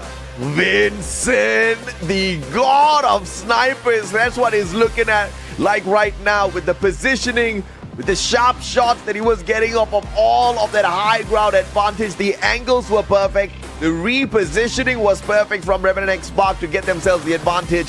Autobots countered that perfectly, repositioning themselves, avoiding disaster through that Riptide Rhythm as well. But towards the end, it was that long-range advantage, the guns that Revenant XSpark had in their hands, and they also did not want to take the fight too close to Autobots, knowing that Autobots will be able to annihilate them with the M590. Vincent up close and personal, just dancing around with that AWM Neptune. Yeah, I mean, I'm seeing a shadow of some of the best snipers in there from Vincent, and I'm loving it. We have this guy always leading a fray from long range, even a CQC who can dance around, swing that AWM, any sniper that he has, he can swing and make those shots. Thus, he's always mostly the MVP every time their team has grabbed that booyah. So I'm really loving the storyline that is being brought in by Revenant XSpark right now. But the only question though is how much have they gathered in terms of points, and how high have they done it in the overall standings? Absolutely, man. Let's take a look. 18-12 for a 30 in total for Revenant XSpark. This is a mad big game for the squad. Autobotz Esports with a 29, a massive game for them as well. Team Hind way too early on the elimination. They barely pick up those placement points, but look at the elimination points that they do get for themselves instead. Beautiful stuff for them. NXT Esports with a total of 14. But if you look towards the bottom, Dewa United Horus with a very early end alongside Expand in this match, Nep. Yeah, I mean, they even beat the lowest point that they can get in one game. They're not startled. We started off this live wherein we did mention that Dewa United can sleep out of one game and they can still be on that #1 spot because of the lead that they have managed to pull off. And if it's only top 12 that they're really vying for, not only the #1 spot, because it doesn't give you anything special in the prize pool, then there's still 11 more spots that they can give away. Absolutely, man. I mean, they can make a couple of more mistakes because even Godlike Esports, who's the closest to them, is 36 points behind Dewa United. And Godlike's not even playing. They're done with their games. That's how phenomenal Dewa United is on the leaderboard right now. Let's take a look at them, man. 193 points right up on top. Hora and Godlike are already done with their matches. Team Hind, I mean, they've got a long distance, at least 46 points between them and Dewa United Horus at the top, Neptune. Yeah, I mean, looking at the numbers right now, if we do the calculations earlier, before the start of the day, before the start of that first match, the cut line is a little bit high. But because most of the matches has been top-heavy overall, I think it has been reduced already. It's somewhere from my initial 170 points, it's now down to around 160. So there's a lot of teams who might be able to catch up, and you can see them closing there, even if you look on those in the second page of this overall standings. Yeah, I agree with you, man. If you look at NXT Esports, they are currently in the 13th spot, but they've got games to play. Only problem is iQOO Total Gaming, Team Akkee, Straw Hats. These are teams fighting up against them for those positions as well in the top 12. It's not going to be easy. Team 2XD has been hustling as well, Neptune. I think they're definitely going to be able to pull in some big numbers in the remaining 4 games. Arsh 1-7 out of Revenant XSpark with a Car 98. We saw those phenomenal jump shots out of this guy, and what's so impressive is he was playing long-range dominance, where the active skill, on the other hand, was the insurance for those close-range combat off of those M590s and the Mag 7 of the guy. Yeah, I mean, I'm really loving how Arsh has been playing this. Not too aggressive, but he know the timing that he can take. But there's a few instances as well for everyone who's using that Oscar. There's still a few instances wherein there's still a miss in utilizing it to the best advantage. More for the glue wall or the targeting. But we can talk about that later on. Let's take a peek on the rest of the squad. So Arsh does have that Oscar as an MVP. We've seen X Divine use that Nero to perfection, and also as a savior of the team. If in case they need it, they have X Divine as well as Vincent with that Susie. So the money mark, they definitely are rich, even in most cases, if they can buy a few more time. Absolutely. I think Revenant XSpark has gotten, one of the best composition out there in terms of active skills to be aggressive out there on the battlefield, right? You've got that Nero definitely very much in meta right now. The disruptive capability of that Oscar and Nero just keeps them a very big problem up close and personal. But when you've got the long range capability out of players like Arsh and Vincent, there's really nothing for your squad to worry about at all, Neptune. Yeah. I do agree. I mean, it's more of their position they take. There's no forcing them to use their active skill to go on those CQCs, and they can reserve it towards that final moment. I guess that's a reason as well why they took so long and not even jump out. They have that chance. They take that monster truck, but they didn't commit to it because the shift was even favoring them. But let's see a shift of the other circles that we didn't see all throughout the game, as well as the players right here. So it starts off with the bigger part of Team Revenant XSpark, and this is what we were looking for, the squad, because this was the performance of that very first day of the South Asia play-ins that Revenant XSpark made us all excited with. Yeah, definitely. I mean, I'm Revenant XSpark, since we're talking about them right now, I'm going to put them in my predictions because I took them out for a moment and now that's when they are showing up. It's not that Yeah. I'm saying that they might be taken down early because they might be hit by the curse, or either it's a Booyah curse or the caster curse, but I do believe that they can bring those numbers in a lot more. But looking at the preferred drop spot right now, we have TV Tower might be occupied by 3 teams, and Casa Vista is very close behind. And this 5 teams might start off those fights, but you see the free space from everywhere else in Solara, so there's still plenty of spot. They can go out if in case they are in a pinch, and they can revive their teammates. I feel like iQTG might go for a split drop here at TV Tower as well as Funfair, just to buy themselves a little bit of an insurance policy. And also, the rotation between these 2 compounds with those slide rails just makes it very easy. And if they're already controlling both the compounds at the same time, I think communication should be easy for iQTG to pick up a few extra points in the early parts of this game, Neptune. Either way, Solara is going to be a heated map for us for sure. I expected it to be a day where all the squads are going to be very aggressive, and that's exactly what we're getting. Like you said, very top-heavy on these lobbies. Yeah, I do agree. And again, Revenant XSpark is one of the teams who had grabbed Booyah in this map. So followed by iQTG. And you did mention the plan that they can anticipate to probably exceed those above them when we talk about Solara. If they can go for that split, and we've seen the firepower that they have, then they might be able to start it off with those early engagement. But it's more survivability that they need to work with. Though Solara is that map we're in, you can move quickly, but it also gives you a cue, or it also gives the enemies a cue that you're using those slide rails. So you can be anticipated towards the mid or probably the end.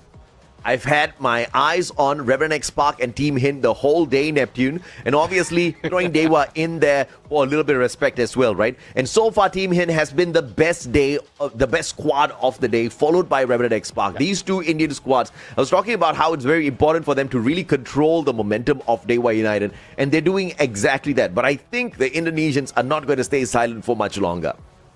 Yeah, I mean, they are going to make some noise, but how much of a noise, and will they be ending up with a full squad? That is a question, because they have been doing so much of that aggression, but they risk their players every time. So whether it's a split drop, whether it's a split revive, they're just putting so much of risk in their teammates. I want to say that they're lucky at some point, because even in Xterra, the first map, they were spread out, and then they regrouped, they got that Booyah. Bermuda doesn't get that one. They weren't given that chance, but if that's what you can bring in, if you are going solo or duo in most cases, and you are giving a chance to go in the final circle, they might be getting that Booyah once again.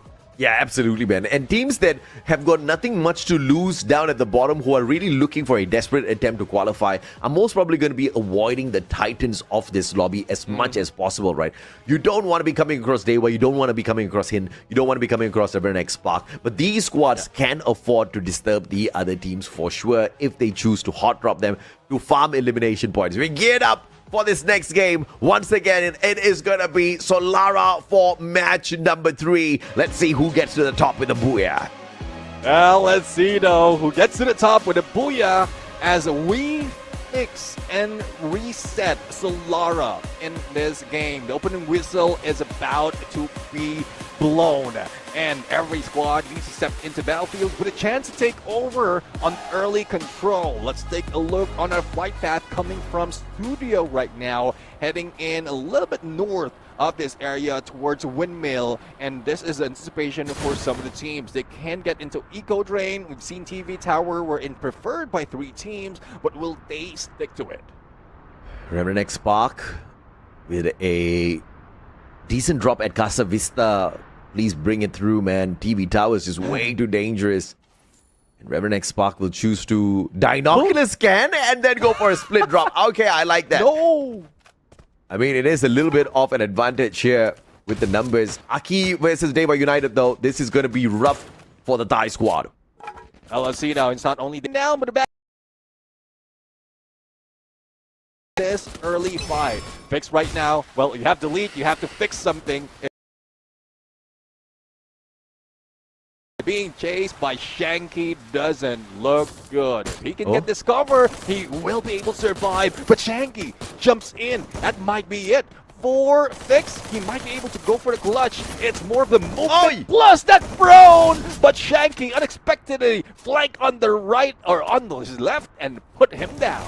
I mean, they had the game of numbers to play there. Dewa United, on the other hand, though, being hunted down. Could this be the end for the squad? Easy pickup, Zax focusing on bringing Adrian right back up onto his feet. It was a deadly battle, and this is what we talked about. Dewa United early game, not as powerful. You cannot let them ramp up. You can't let them get the comfort weapons that they are looking for out there on the battlefield. The mini Uzis are probably one of your best choices if you want to catch them off guard. Well, that's one thing now. I mean, if everyone can break that code of what Dewa United is doing, they can just go and hot drop them most of the time. And they just need to find those like better weapons in the beginning and then isolate them one by one. Well, speaking of isolation, great isolation being done by Team Hind right now against 2XT, putting them into the corner, and there's a little to no way out. There goes a gunshot as well as a takedown of Yanis.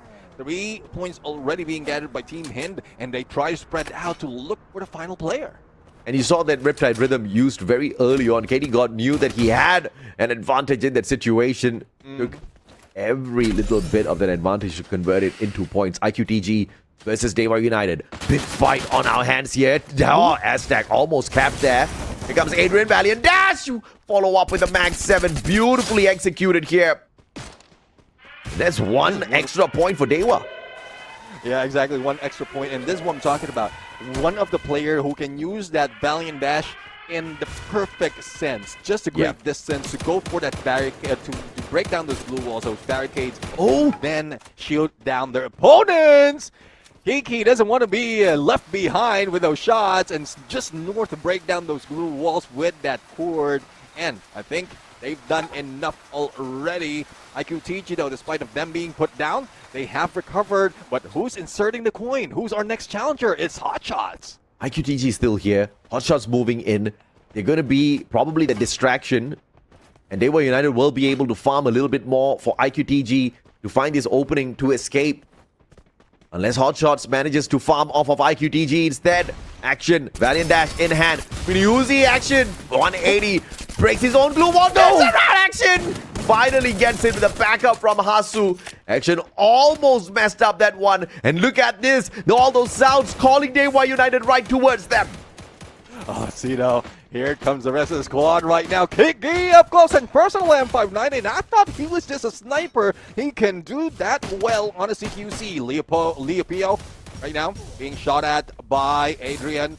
But him preparing that Mag 7, forcing them in, clearing those glue walls might be deadly. And hopefully Hotshots doesn't fall for that trap. RGS gameplay, just to put in a few damage. Again, the plan of Dewa United is to funnel them into one area. And that's where they beat them down. And this is working right now. Hopefully Hotshot can get away.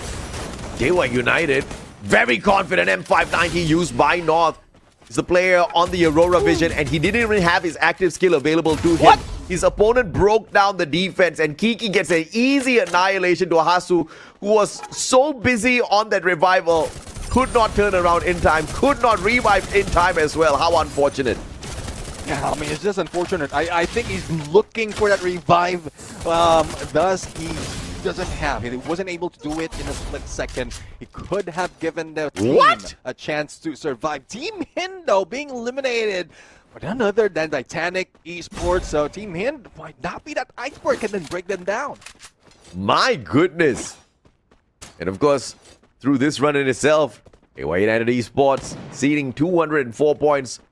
The double century with 3 more games to go. And this one's not even over. They were really playing this on a whole other level, and they are right back in it with a full squad. Yeah, I mean, Dewa United is something else just showing up. Similar to what we've seen in the previous season, as well as the first few days from other teams. Akkee spots Johan from Autobotz. Use that shield gun, and there's not so much pressure against Akkee from that moment. They can buy more time from studios. It's an easy move if they use their slide rails. But I think he spotted one. And this is a chance for them to take advantage, capitalize on that, hunt them down, and hopefully they don't spot the whole squad. Absolutely, and Akkee needs to be careful as well, because At the end of the day, they're not one of the better squads out here. So a simple mistake could be deadly. They were united. Valiant dash. Breaking down defenses, and Adrian looking for that advantage. Kiki with a backup from a Fire 590. Manages to find the connection and the pickup onto Adrian as well. Kiki doing a lot for the squad. Kiki with the 6th elimination already. And not yet over with this fight with the chase. North for the backup from the high ground. Rest of the squad right now. Great positional advantage. They go for that pinch, and no one knows where it's coming from. Gives them a little chance of survivability. See if or not Dewa's gonna continue farming here. Oh, another freebie for the Dewa. Team 2XD, Fahim, does he get... Oh no, the car was just pointing the wrong way. Fahim looking for the shocker, but all he got was shocked out of his brain. 14th elimination for Dewa United, looking like another massive game on standby here. Yeah, I mean, given a chance, he could have taken that horse, jumped around, avoided those shots, but it's not even easy, especially with players just like that from Dewa United. Team Akkee, though, did manage to take down a couple of players, or a few players from Autobotz, leaving them with only one survivor. And Autobotz, we are losing and missing that aggression coming from them. For the early parts in play-ins, they were one of the aggressive team, but now it seems like their numbers are dwindling. But in terms of the total overall, they're putting themselves up on the board, but they still need to do a lot more if they want to get that threshold. iQOO Total Gaming, Revenant XSpark, NXT forming a dangerous triangle here, and Aztec out in the open. Strom's going to get caught out here. The Straw Hats allowing their sniper to get caught out here. No backup whatsoever. And Expand taking advantage of that situation. Luki will find Ohio as well. Akkee in the wrong place at the wrong time, but maybe this could turn into a three-way fight if Expand is unlucky. Let's see though, Xeon on a far shot with AC-80, and I thought I saw one M82B. I think that was Loki in there, but he doesn't make that shot. Gives the chance to move away with a vehicle. There goes the nitrous boost, and they can go for a revive. No one is taking a point on that vending machine, giving them the opportunity to be paid back later on. And there you go, Xeon has been taken down. This is what I'm talking about. You need to get all bases covered if you want to beat down one team, just like Team Akkee. Yeah, panic play by Xeon and punished by Akkee, but Luki is there with the knockdown onto Fuwara. And Afik with the rush gets the M590 annihilation. And it looks like Akkee is on another reset here. Just revive two players. Need to bring one more back in here. Revenant XSpark calls the lightning zone up against Dewa. A big fight for the Indian team. Oh, let's see. I mean, they couldn't get in. They don't want to risk it, and they're receiving a lot of damage out of that Bolt Maker lightning zone. But there goes Valiant Dash. Adrian, though, missing an opportunity for knockback. But still have a little bit of cover, especially a little bit of healing.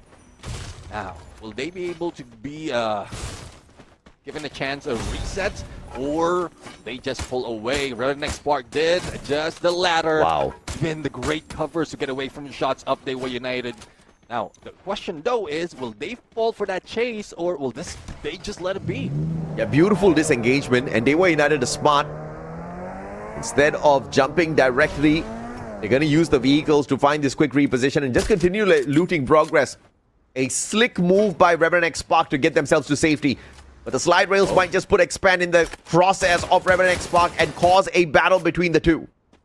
Well, let's see though, Expand really needs a lot of time for that revival. Stepping outside, and there's a vending machine available. Plenty of coins coming from Luki right now, and leaving teams up. They were united on Eco Drain to go for that loot on the Ultra airdrop. So yes, we still have 10 teams that will be surviving toward the next phase of the circle, and this is getting crowded. We're already on our fourth phase, or heading to the fourth phase. We still have 10 teams remaining. Nice one by Luki. Thank goodness he had the Mars. You could hear those gunshots all around him. Spotted out by another squad! And Fix could not fix himself in that one. Reset, couldn't find the reset for his buddy. Now he's going to get capped as well. North looking for yet another shot. It was a sharp one, but not on point. And Zach sorts that out. Car 98 in their hands. of the Dewa United players. 17 eliminations. Gonna make that 18 as well. My God, Neptune. Is there no stopping Dewa United? Well, let's see now. If they reach 20 on the third phase, on this fourth phase rather, then they will be beating the points they have. I think the highest they have is 39. So there's still a few more that they can take. But they spotted Warak. Backstab can be done, but no, prioritizes the glue wall. But Zax did manage to go for the takedown. The United closed it at 20th, and iQTG might be the next target to make that into fruition. They are making this lobby look like it is no fight for them at all. Dewa United just walking through the squads, picking up easy points. Straw Hats towards the left of Dewa United. They'll have to steer clear of this squad. But Revenant XSpark found some sort of survival. iQTG right beside them. Titanic on the other hand. Gotta get into a little bit of a pickle here. Spots out the Revenant XSpark players. And the chase is just not that straightforward. One mistake could name the end for Titanic here. And they are holding back.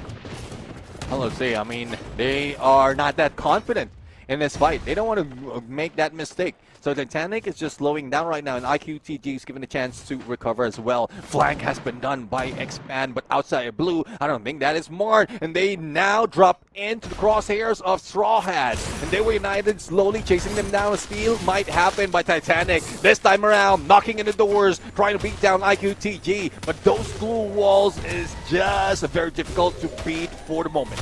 iQTG too low down this top 12. They need to figure out how to scratch and claw their way towards the top, and they need to survive this battle up against Titanic right here, right now. Shanky at the door. Chinoy right in with the M79, but he blows himself up. Chinoy with the big mistake. Two players down on the side of Titanic, but iQTG could not withstand this battle as Expand and Team 2XD hop on into the battle as well. A couple of players from Expand might be surprised. There goes a player from Titanic missing that shot against Waltz, and Waltz almost getting away. Now, that still leaves a couple of players not picked up, and Titanic once again, who might be caught off guard by a lot of teams guarding or seeing them lay down those glue walls. And Expand has been eliminated thanks to the best player on the snipes from Dewa United, Kiki. But in their sides, it is NXT who managed to take down the final player of Titanic. Down to 6 we go, and not so much of space to work with. Desperation play there by the Titanic player. Team 2XD is out for the count as well. Unfortunate that iQOO Total Gaming could not pull away a lot from this game, and therefore they'll still have to be on their toes. Titanic Esports were chasing to overtake them on the leaderboard. You also have teams like NXT and Straw Hats looking for their spot. So iQOO Total Gaming can't rest easy just yet. NXT is still alive and kicking. This is a big fight for them. They need to get as far as possible. And Heimu is saying, Roger that, Mustachio. VSK takes one out. Revenant XSpark now in a little bit of trouble. Heimu has the advantage, but Vincent with the M24 fights the first, fights the second, drops into the ground.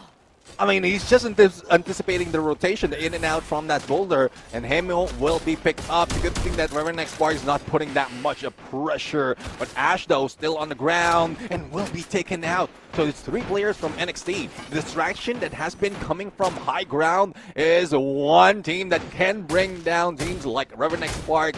There you have it. We have 4 teams remaining. Dewa United and Autobotz still a full squad, but Dewa United is being triggered by Autobotz right now. Absolutely, man. Heimu knocks Kiki down to the ground, takes him out of the equation. NXT making big work here.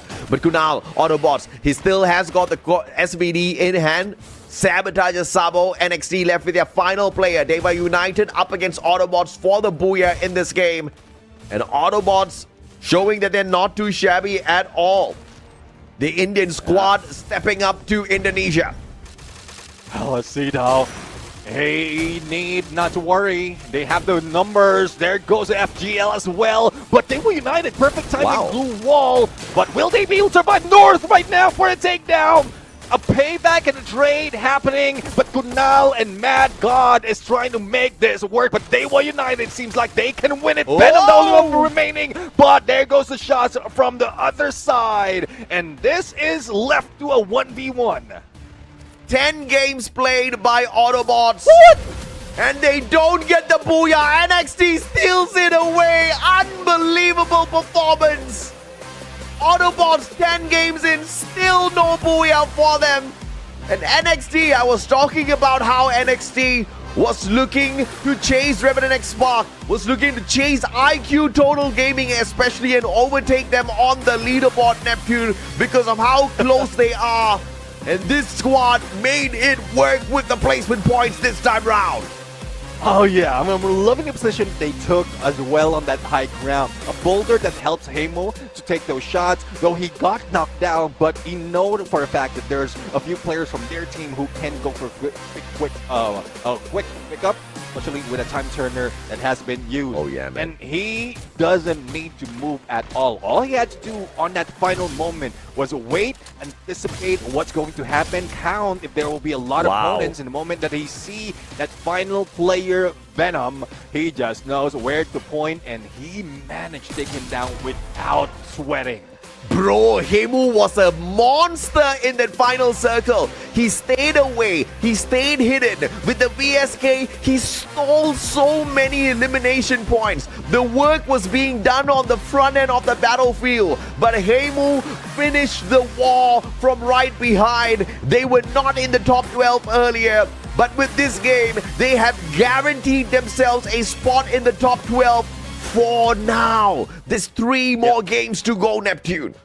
Yeah, I do agree. I mean, that's a huge jump, but Dewa United, another 30 bomber. And that's one thing. We don't see it often for the other teams who grab 20 points. Even if you get taken down, you still top the board.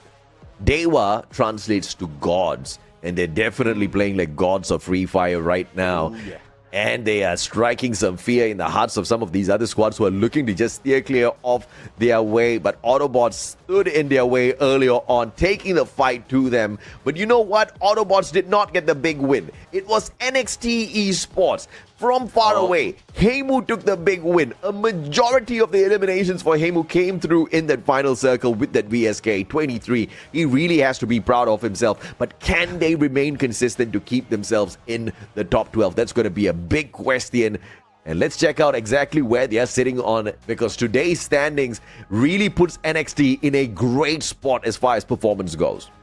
Yeah, I do agree, and I'm loving how it is with today's standings. It's not just one team carrying the whole squad, like not carrying the whole team with a huge lead. Autobotz Esports slowly catching up. Team Hind is just on the back and forth right now, seconding Dewa United, and Revenant XSpark has been doing quite the same. But NXT moving that high, and even Titanic Esports with 40 points right now. Hopefully this is enough for them to really catch up, because they were so low before that start of the game.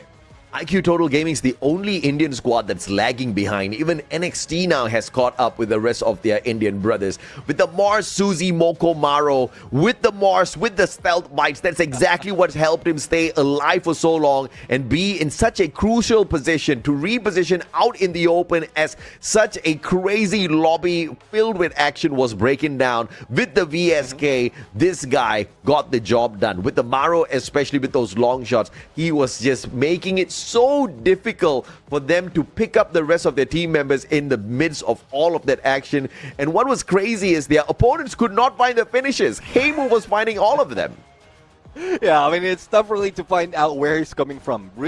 Use the stealth bites, relocate, take shots as to where the opponents, their close opponents were not in, and with that Maro combination from the sniper, they were just going down very quick, not given a chance to recover. But I'm really loving to, I would like to see if this is again, the game has stretched this as a top heavy all throughout this first few 3 games. But let's take a peek on the rest of the squad's stats right now, or skills, as we look at them.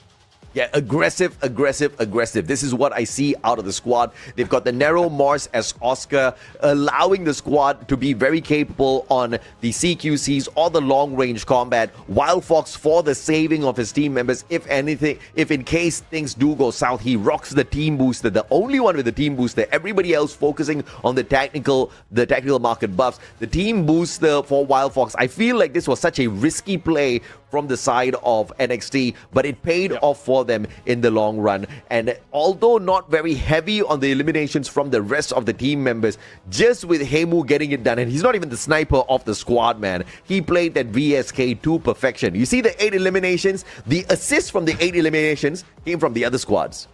Yeah, exactly. I mean, it's coming from the other squad, and they're the ones who's going for knockdown. He just steals it out. And I guess I felt that as well when he finished off that final player. They were just laughing because they didn't move that much. It's like they ended that with no sweat at all. Though 3 of their players has been knocked down, eliminated from the game, but they trusted Hemu to be able to end that match. But let's take a peek from the beginning towards the end on where the teams has been going with the circle analysis. Yeah, this will be a very curious circle analysis for me because NXT is not usually your very aggressive squad, right? You see them avoiding a lot of the initial heat within that first circle. They didn't really want to get into battles. When they did get caught out in a fight, they were like, nope, instant revive, and out of TV tower they went.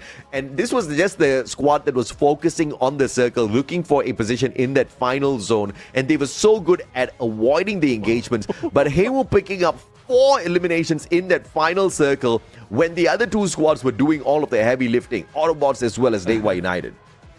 Yeah, I mean, I just love that quick rotate, that quick flank that he did before that final circle, and he just anticipated where the shift will be happening. With the stealth bites, it was very easy for him, and I do agree. With the 4 eliminations towards the end, it made them a lot more deadlier in terms of the numbers. But I'm loving wherein they're also trying to avoid a lot of engagement. It seems like they're allergic of CQCs, because from the beginning towards the end, I was watching them, and the moment they hear shots, I am assuming that the moment they hear shots, they keep themselves distance, put themselves in a spot or in an elevation wherein they can just shoot from afar. I think they just need to repeat this as much as possible. Look for the final circle and then work your magic off your shots in that final circle. It's the right call for the squad to bring in a double Susie as well, right? It's a team that was really focusing on the initial loot, the initial coins that they were picking up, and then getting themselves battle ready as they move towards the deep end of that game. And look at this, NXT Esports now on the left-hand side of the leaderboard as they crawl into the 9th spot. But it's still dangerously close between them and the other squads. But now even NXT can overtake Expand. How crazy is that for NXT? Yeah, I mean, again, we mentioned that a top-heavy lobby usually spreads out all those points. Thus, even our cut line is slowly going down. A lot of teams are giving the chance to be able to catch up, and now it's quite near oven. The storyline is still the same. Whoever would be on the 12th would be close enough from those following them.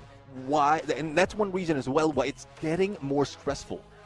Yeah, absolutely, man. I mean, you've only got 3 more opportunities, Neptune, and you look at how close the points are to each other down there at the bottom of the leaderboard. It's squads that are like iQOO Total Gaming. One game can definitely shift the position in a big way, just like what NXT has shown us. They were not in the top 12, now they are in the 9th spot. That's something that iQOO Total Gaming could do if they bring out that consistency and points. Because if you look at the placement points out of iQOO Total Gaming, it's not very positive right now. Right, exactly. I mean, they're somewhere around the bottom third of our lobby when it comes to placement points. So they need to work on survivability and probably work on that first before they go for elimination. But time's running out. We're already halfway through this day, and there's a lot of teams that are doing that catch up. And even Extreme X, who I taken out of the list, who might be able to get into the top 12, has the potential, because again, it's not always the same team who's getting those points. It's always spread out. Well, other than the ones on top already. Absolutely, man. And Straw Hats are not doing too shabby for themselves at this point of time. They are in the 12th spot. Not a bad spot to be in, but not the best as well. We talk about how iQOO Total Gaming can overtake, the other teams in that overall leaderboard. Who's going to get pushed out of it? It's going to be Straw Hats. So if the Bangladeshi squad wants to stand a good chance, they need to climb the leaderboard a little bit more. Be like Extreme X, right? Be a little bit extreme on those eliminations. But I do understand Straw Hats are not looking like the most aggressive team out of Bangladesh right now, which surprises me a little bit, Neptune. Yeah, I do agree, because there's a lot of motivation coming from that region wherein it seems like they can go and do a lot of tactics to take for the advantage.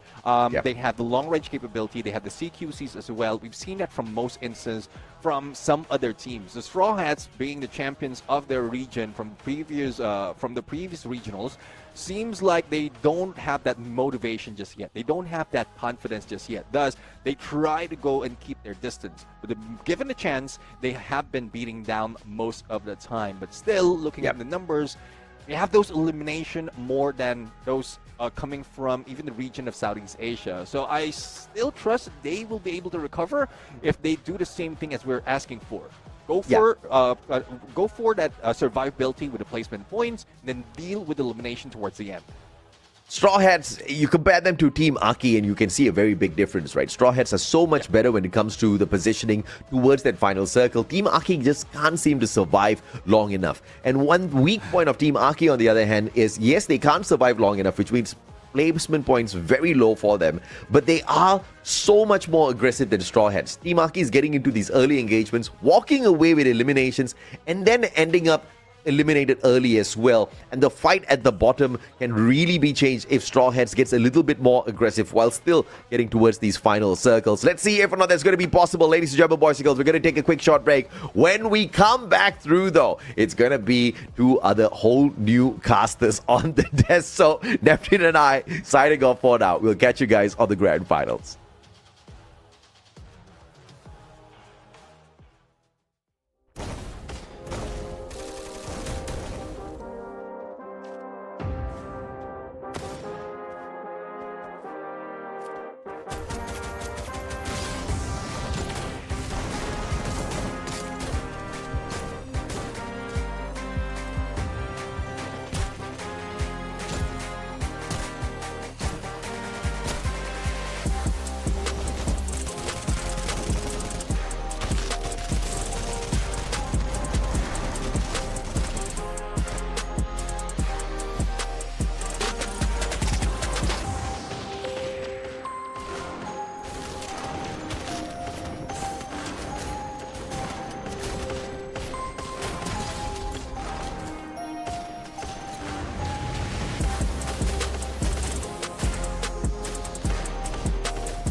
Pressure is indeed privilege because all the Indian teams out there are able to come out of the pressure as diamonds, and eventually we'll be able to witness more of such action take place as I welcome you guys back to Fire Max Asia Invitational 2026 Spring. Myself, Orca, with me on the desk is going to be Crips this time around, and the first few games seems to be going in either way, although we see that Dewa are still consistent with their 30s. Yeah, man, Dewa just cannot be beaten. It seems like they have indeed become the final boss of the lobby. I mean, just yesterday alone, they were out here killing everybody with so much precision and so much ferocity. They overtook Team Hind with just 6 games, while teams like Godlike, Hind, all of these teams, they had been like, you know, just out there slaying it, giving it their all. Godlike had 12 games and they still couldn't get as many points as Dewa United. And I know Godlike are not playing today, but damn, they were really set the precedent yesterday. But today, I think they are aiming for something different. They already know they've qualified, they already know they've got this event in the bag, but now I think they will be aiming for the record. They want to set the world record for getting as many points in one play stage as possible. But they've only got 3 maps, and also let me remind you, the only team which was able to put them down in a 4v4 at the drop clash was Team Hind, and that itself is a big statement. They need to be prepared for Team Hind in the grand finals itself, because that's one other team who have not played most of their matches but still crossed that 150 pointer, and making sure they also here to make a statement that they are one of the best teams from the Indian regions. But let's not forget how Total Gaming is also able to recover, but at the same time I still feel like they have a lot more to bring on the table. Oh yeah, definitely. Total Gaming, it seems like they want to catch fire, but they're just feeling too cold. They want to go ahead and feel as much burnout as possible. Burnout by virtue of giving it their all, by virtue of playing their best Free Fire Max as possible. But it just seems like whenever they have the recipe to success, somebody turns the gas off. And they're just so few steps away from success. But hopefully they can redeem themselves in this particular map. Now, we all know that Total Gaming love going to Santa Catrina. Sometimes they even switch up their drop location. And they've said that they want to hot drop into its refinery. I guess when Godlike is not in the lobby, everybody wants a piece of refinery, yeah? NXT have always fought them in refinery, so that's not a surprise. But Team Hind coming over here, that was unexpected. Yeah, but I still feel like, you know, all of this is just deception. We have been seeing this, right? There's a new pattern which occurs altogether. Several other teams come up with a kind of a different approach, right? And yes, sometimes we have seen that teams tend towards getting those early eliminations, so they go to the drop locations which are visible on our screens. But at the same time, they have that divided 1v3 split or a 2v2 split so that they do not get washed off at the get-go. Yeah, the split drops are going to be super important. Keep in mind that Kalahari is one of those maps which doesn't have the highest number of eliminations. It's still a middle amount of elimination map on an average. So there is plenty of opportunities for you to escape and revive your teammates in case you find yourself in a teammate deficit. That being said though, we've seen teams fall into this trap even on the previous day. We had a lot of Bangladeshi teams yesterday who were just falling into this trap again and again and again. And I hope that all of these teams who keep on getting their revives and respawns back to back, they don't fall into this trap again. I think the only team that broke through this trap yesterday was Total Gaming, and that too was in a different map. I believe it was in Purgatory. They were running around reviving all their teammates, and generally whenever you fall into that kind of a trap situation, you never have the resources for the end game. You never have enough blue walls or enough launch pads because you've spent everything in just trying to revive your teammates, right? I think Total Gaming was the only team yesterday who managed to get out of that trap and still win a booyah despite having to go for so many revives. And I don't think any teams will get that same amount of luxury here in Kalahari. Absolutely. But again, at the same time, we also need to look at the successful teams who have walked away with the booyah. All the snipers have been the primary, point of interest to every single team out there. We saw how Hemu, the last man standing, was able to pull it off for NXT. We have also seen the Autobotz have also got their sniper to work things around with. So somewhere I feel like Total Gaming needs to work on how they're going to make Mafia survive until the end. And probably that is when we'll be able to see them do much better. But at the same time, you know, it all comes down to how they're going to playing the next map. It's going to be the map of Kalahari. Snipers are obviously going to give it a golden opportunity to pick up some frags. But at the same time, let's not forget the frontline assaulters for that opening, for somebody to stop Adrian, for somebody to stop Hashtag, for somebody to stop in those frontline assaulting is going to be a big challenge for all the other teams. I'm so glad that you brought up these frontline assaulters because I've noticed a change in the frontline assaulting pattern of this one particular team, and that's Team Hind. In the Fire Max India Cup just a couple of weeks ago, we noticed that Team Hind love going for either 2-2 splits or 3-1 splits. Yeah. Generally, their star fragger Shoto is slightly, and I mean slightly far away. When I say slightly, I mean like barely 30 to 40 meters in every fight. That's how far away he is from the rest of his team. Close enough to provide backup to his fallen teammates, or in case they're in trouble, he can just, shoot them back or at least get the trade if nothing else. And still somewhat far enough to create a flank angle from a different, create pressure from a different angle. Yeah. These days, I'm noticing that Team Hind are sticking together as a 4-man unit. Meanwhile, the similar pattern in the India Cup used to be how Total Gaming used to stick together. Now they are the ones who are spreading out more. You see Mafia somewhat away from his team, and generally he is the sniper, so he's supposed to be far away, but this time he's like 200, 300 meters away. That's way too much of a spread for a team like Total Gaming. And I think both these teams, they've just like flipped their approach. Team Hind used to spread out a lot, now they stick together. Meanwhile, Total Gaming, they stick together. They spread out even though they were the ones who used to stick together. So I guess by entering this Asia Invitational lobby, the teams have started to adapt to the new playstyle, and for different teams, adaptation means something completely else. Now, let's see whether the adaptability is going to come for these teams on our screens, because we speak about our predictions, and now I feel like the Titanic has done enough. They've sunk enough, and it's time for them to break through the iceberg and pick up some points on the table, which they are actually capable of. They need to concentrate on those late games, and probably that is when we might see them successful. I'm going to go with Hind and 2XD, obviously, because one has got firepower and one has been the masters of survival until the very end. Whereas when I look at you, I feel like, you stick to the fan favorites, to be frank, because these three are the fan favorites for this tournament. Yes, I do stick to fan favorites to some extent, but I have taken a bit of a risk by putting Revenant XSpark at the very first spot. They have not been very successful in Kalahari in terms of getting Booyah.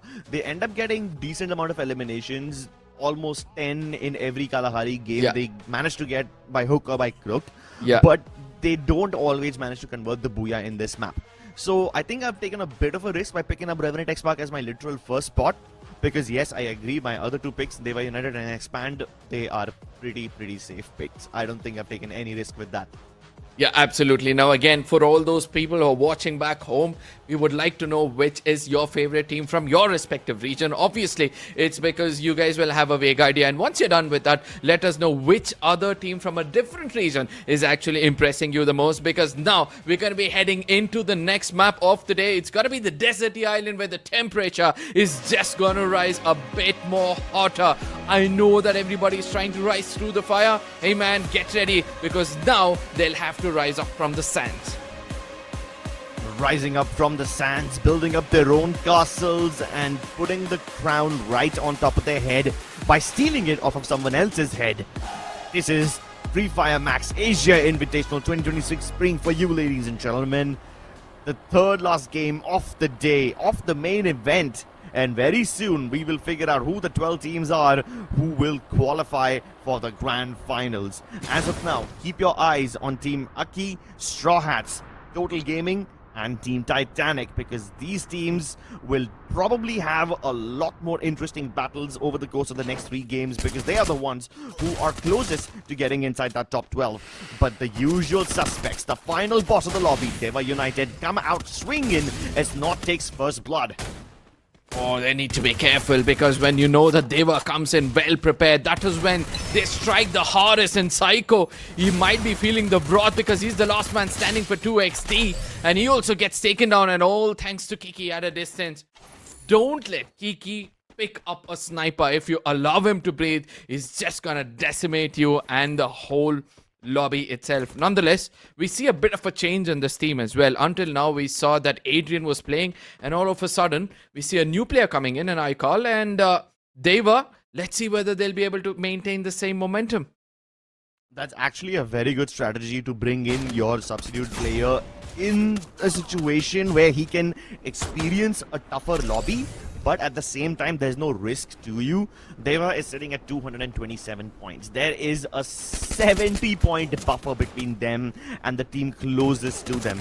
I think they can afford to take many, many risks now. Just for context, the gap between Dewa United and Team Hind is the exact, close to the points that Team Hotshot have. Yeah, it is ridiculous. And right now, Hotshot are in a lot of trouble. Autobotz have almost completely eliminated them, leaving only Anas to run away and carry on the torch for this team.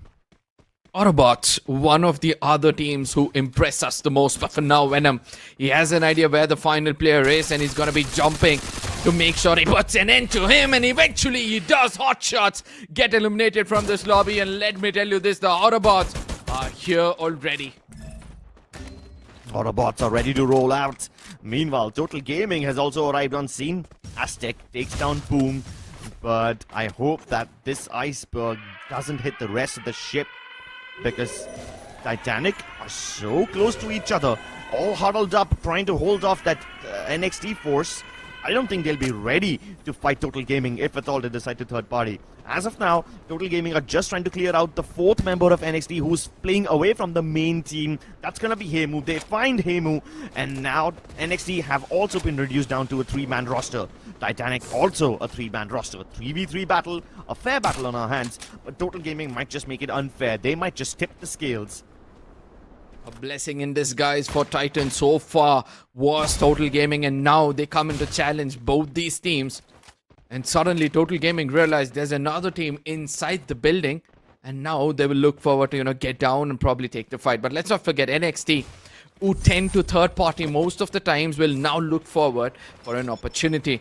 Nonetheless, Total Gaming, look at how Mafia is placed, a 1v3 split, and Mafia is trying to get that initial knock, and that is where Total Gaming is going to wreak havoc. Yeah.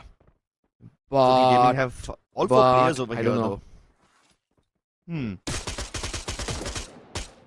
Total Gaming have all 4 players here, though, but I kind of feel like they should send Mafia away. They have, it's a 3-1 split for them, but it's still not that far away, right? I mean, Mafia's not anywhere close to a vending machine. He's close to a recall tower, but I don't think he'll get the opportunity to use it. Meanwhile, you got Titanic, which is holding their ground. I don't think they can even leave from this compound because Total Gaming have basically set up a siege over here.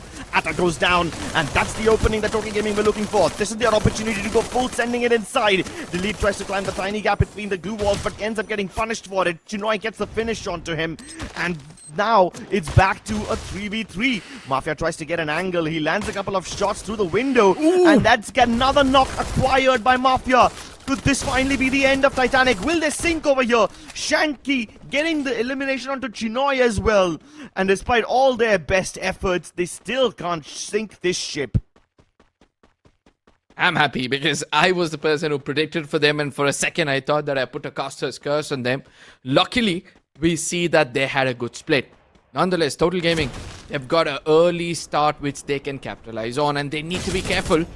For now, it's got to be 2XT versus GoPro, 2 aggressive teams. GoPro, the new addition for this lineup, has been promising so far. Now he pushes forward to showcase his true powers. With that shotgun low on HP, needs to be careful.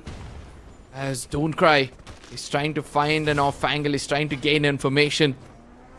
And GoPro comes in at the right direction. Don't Cry doesn't realize that he's already past that compound. We'll have to be careful. GoPro falls back a bit more, and now 3 of them pounce upon him, and there's no way he's gonna survive that. Don't Cry puts him down and gets that confirmation. 2XT holding their ground really well, but they need to start gearing up. The cutoff is still quite far away from them. I was expecting the cutoff to be somewhere at around 150 points, but as of now, considering that NXT and Straw Hats are at around the 123 and 117 mark, I'm expecting that the cutoff will be somewhere around the 130 to 140 mark, so it's still possible for 2XT to get in there. But as of now, 2XT are of no concern to me because Team Hind are taken on iQOO Total Gaming. It's the 2025 versus the 2026 champion of Phase 3 Fire Max India Cup. who's going to win this one, because so far it's only been one engagement. They lose Shoto in the process, but they also earn enough elimination points in that exchange. So all is well that ends well. All is well indeed. Both these champions go in for a really good rumble. They'll lose each of the players, but for now we see that Total Gaming, they're walking to a bigger jaw, as it's got to be Autobotz. Venom immediately realizes, puts up a glue wall, and Mafia, who tries to run away, gets taken down, and this time it's Venom who punches him back into the lobby. Luckily, since Total Gaming were also in a split, it's going to be easy for them to get that revival. Nonetheless, Autobotz, who have been playing for survival lately, who's got those early 6 eliminations, will look forward to, somehow survive for a long time now. Akkee's position, an interesting one, and Dewa, they have an idea that Akkee is up here, and for that very reason, they're busy trying to break down those vehicles. Yeah, you better break that vehicle now. Better to have it explode prematurely at your own will rather than in your face later on based on someone else's pressure. Although it does take quite a lot of HP to take down a monster truck, you wouldn't want any unexpected surprises.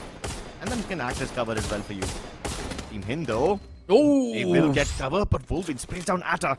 Atta, just before he gets knocked, will get the trade. So both the teams have lost a couple of players.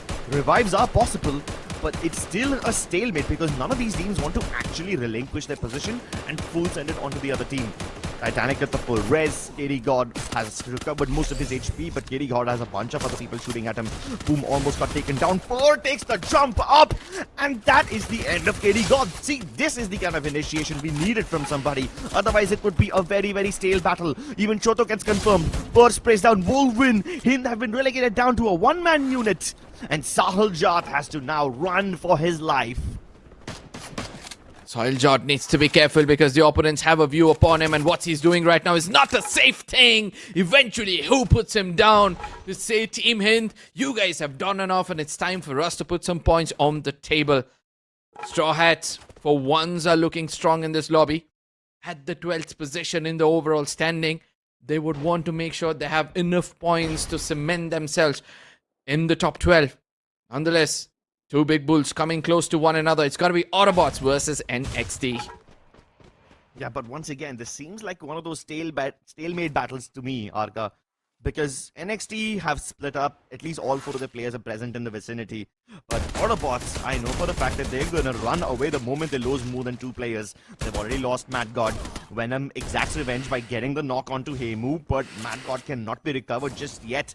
They need to make a mad dash towards him, and I don't think they've got that intention right now. Instead of reviving him, they will just go for the vending machine and plug him back in. No problem, man. They've got the money to spare. Oh my god, what did I just see? 2XD got eliminated in a matter of seconds, and we didn't even see that on screen. That's a different matter for later. For now, Mad God is just busy trying to get to the ground. Will he be found? Yes, he will. Great shot by Ash. What? Oh, and he jumps into the time turner to get one more with that charge buster. Ash is on fire today, and it's quite natural. Where there is fire, there will be Ash. When there is nothing left standing, there will be Ash. And he wants that cash, baby. He wants to get that elimination onto Venom. Venom, using his fancy footwork, gets upstairs, but Ash ends up taking down another player instead. He doesn't care. He's gonna shoot down everybody. Finally, Wild Fox comes through and stops Johan in his tracks, but Kunal gets knocked in the process. These guys are exchanging blow for blow. What a fantastic fight! When will it come to an end? Sabo gets pre-fired by Venom, and now he's got the opportunity to go for the full revive. No Tiva, no problem. He can pick up Kunal, and now these teams are back at 3-men units. NXT, though, might have to work a little harder to come back to their 3 men. I don't think Ash and Heibu want any part of this. They've sustained too many losses. They've given away too many points to Autobotz, and they don't want to give an 11th one, but they end up doing so regardless. Venom, it is either fire nor Ash which can stop this man. He's got 7 eliminations with that sniper. Every nook and corner, he just turns around and he picks up an elimination. Let's not forget that NXT have now got all 4 of their players back. But, one recipe for success for Autobotz so far has been the relentless recovery. And also, let's not forget, so quickly they revive their teammates and still prepare so much pressure with the left out players. But for now, we'll be looking at that instant replay. Even before we could see, we saw that one of the players were taken down. Titanic on the other side now wants to challenge Total Gaming, and I don't think so it's going to be an easy affair as Shanky and Delete comes in from different directions. Pri and Arta, Sydney gets taken down, and that is where Hashtag also gets traded off, and Total Gaming have got a bit of an advantage out here, and due to which it's got to be Mafia and Hashtag, both of them working together in a unison, will be sinking that Titanic. Mikal chasing down Delete. Great addition from Dewa United Horus. It seems like even their fifth player is super dangerous. Total Gaming need to escape now because Straw Hats are also shooting at them. Yeah, they can't take on too many teams at once. And Mafia, by virtue of being the lurker for his team anyway, has the opportunity to escape, goes back to Santa Catrina, goes back to their home turf, and gets two of his teammates back online. Dewa in the middle of that bolt maker. He's getting a bit of a damage. Straw Hats on the other side, they're also trying to do their best, but Mafia, oh my goodness, Mafia, he was trying to get away, but the zone eats him up, and that's Total Gaming out of this game.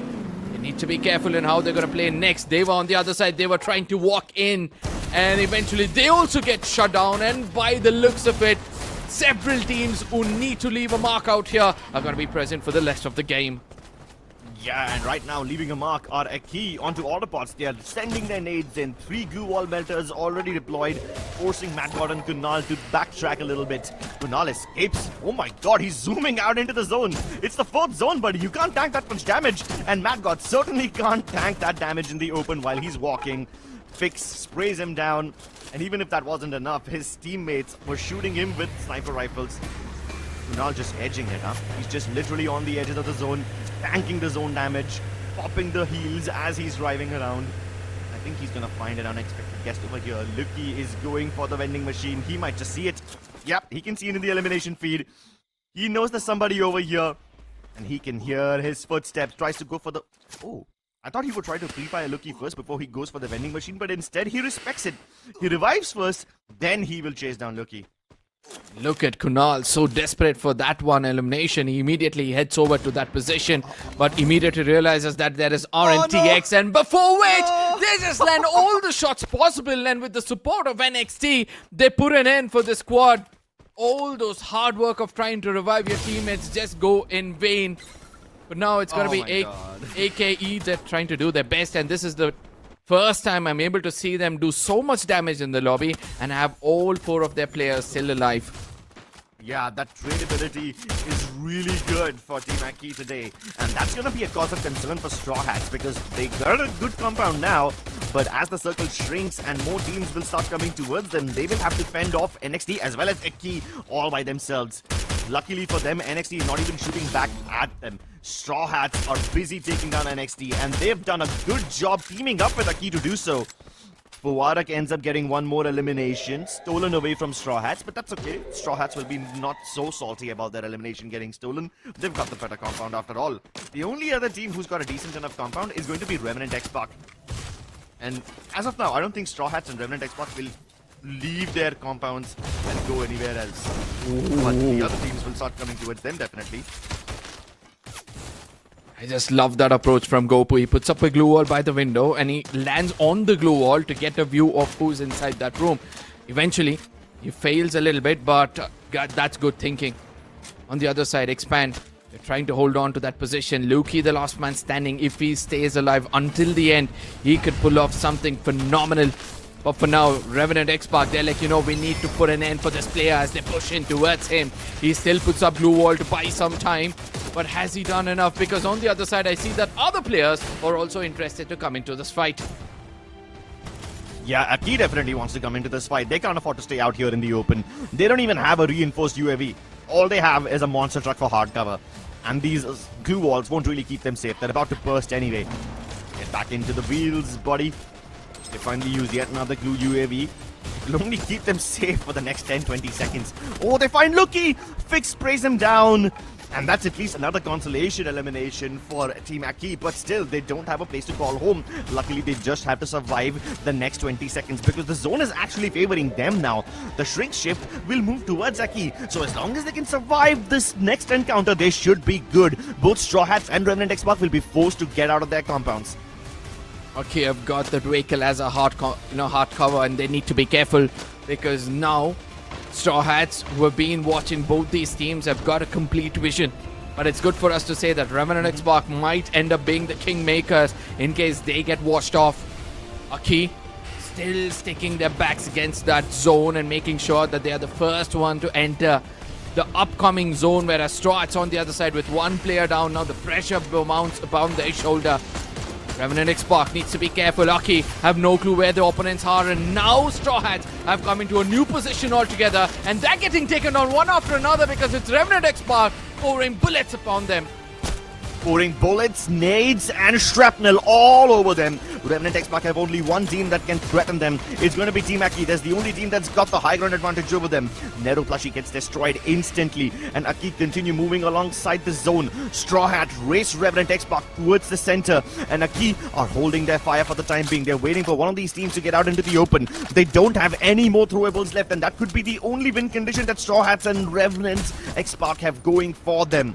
But the snipers in the hands of Warak and NJ Ohio will definitely keep things entertaining. Arsh and Gopu go towards the right side, just hugging the walls of the circle as they try to get the knocks. They do get shocked on his knees, but unfortunately he's been picked up already. Not enough pressure, so Straw Hats have a chance to recover.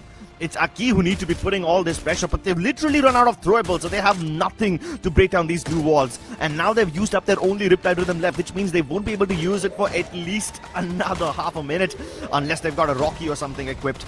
Nades from X Divine deal quite a lot of damage onto Fix and Reset, but that is just a distraction. Look at Straw Hats though. They've taken the high ground already once again, Arka.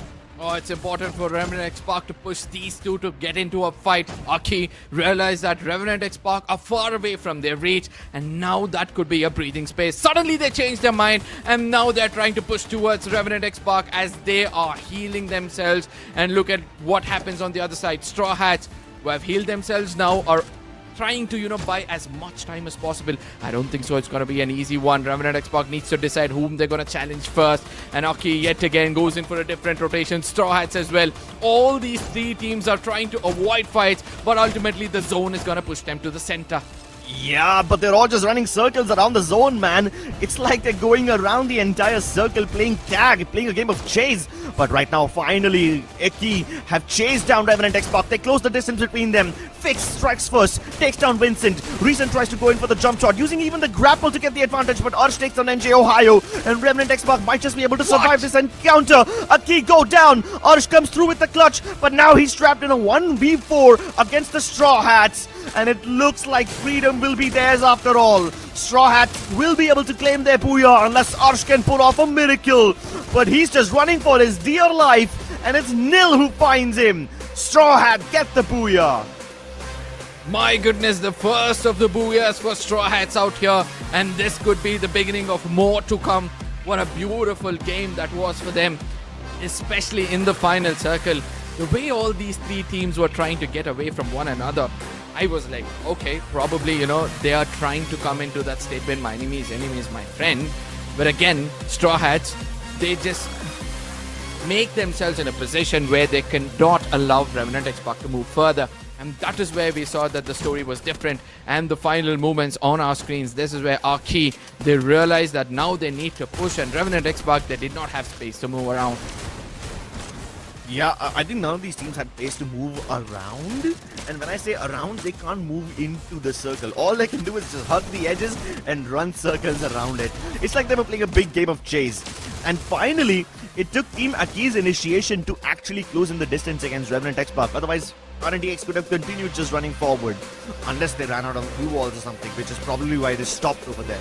Regardless, if it wasn't for Akkee actually initiating that battle, we would have been locked in a stalemate indefinitely.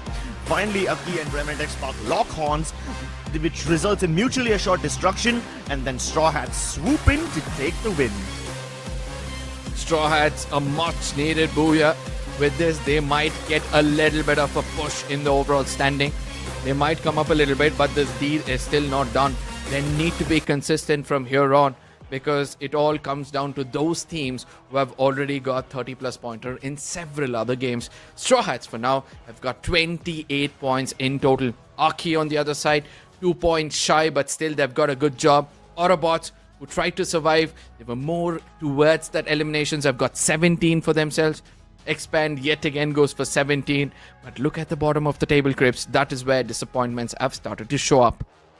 Yeah, unfortunately, towards the bottom of the table are many teams who we expected a lot from. Titanic Esports did so well in the previous game. What happened to them now? Down to 6 points.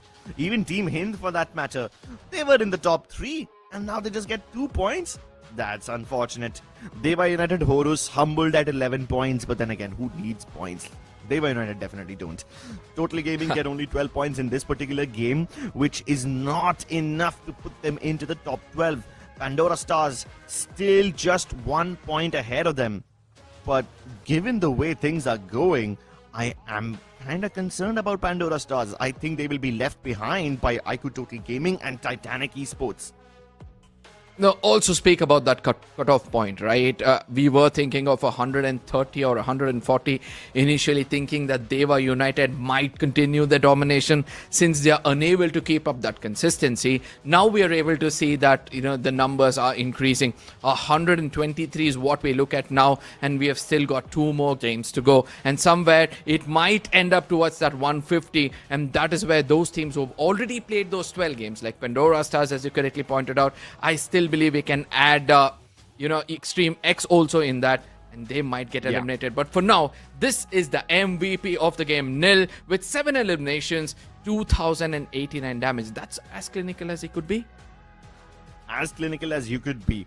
And that damage number does not reflect the amount of eliminations he has. So he must have stolen a couple of them away from his opponents. And honestly, respect that. In this kind of a free Fire Max economy, you have to steal eliminations from everyone else.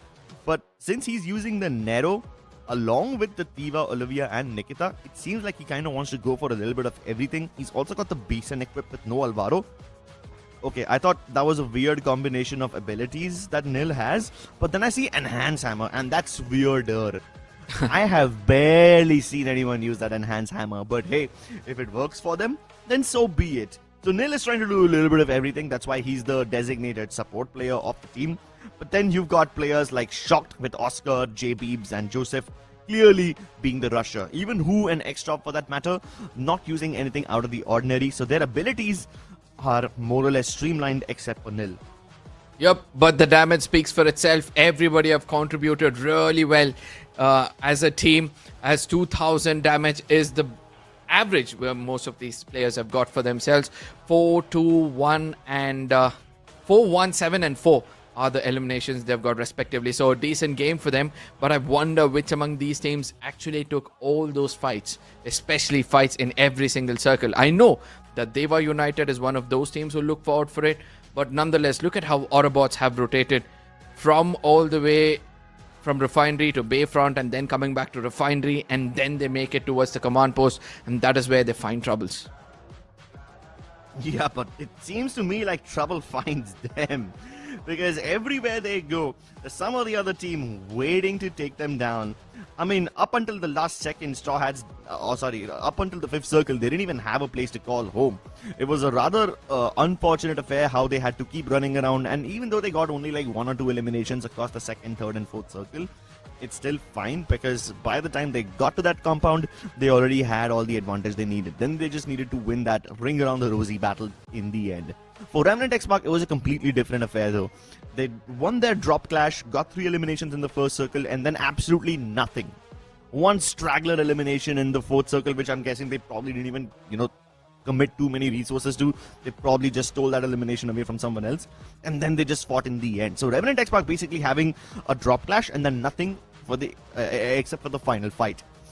Very clinical playstyle for them, which is kind of uncharacteristic of Revenant XSpark, because I kind of like to think that they interfere in a lot of other battles. At least they were doing so in the previous tournament, but now in the last 2 games, especially in Kalahari and Bermuda, I've noticed that they aren't really going for a lot of fights. They're just going to play their own game and focus on their own positions.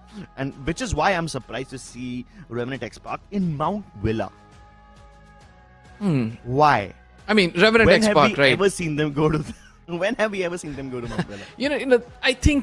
I think they're thinking straight. Their strategy is pretty much open for everybody else. They are more inclined towards getting those booyahs. They do realize that for that they'll have to avoid fights in the beginning, because most of the teams in this lobby have a good 4v4 capability. We have been seeing that, any team in that initial fight with the Uzis stand on equal ground. So probably after this we can expect somebody to initially go for a gun first and then go in for an early scuffle and probably have a bit of an upper hand. So Revenant XSpark, in case they're going so deep outside of the map, I believe they'll be playing for the latter games.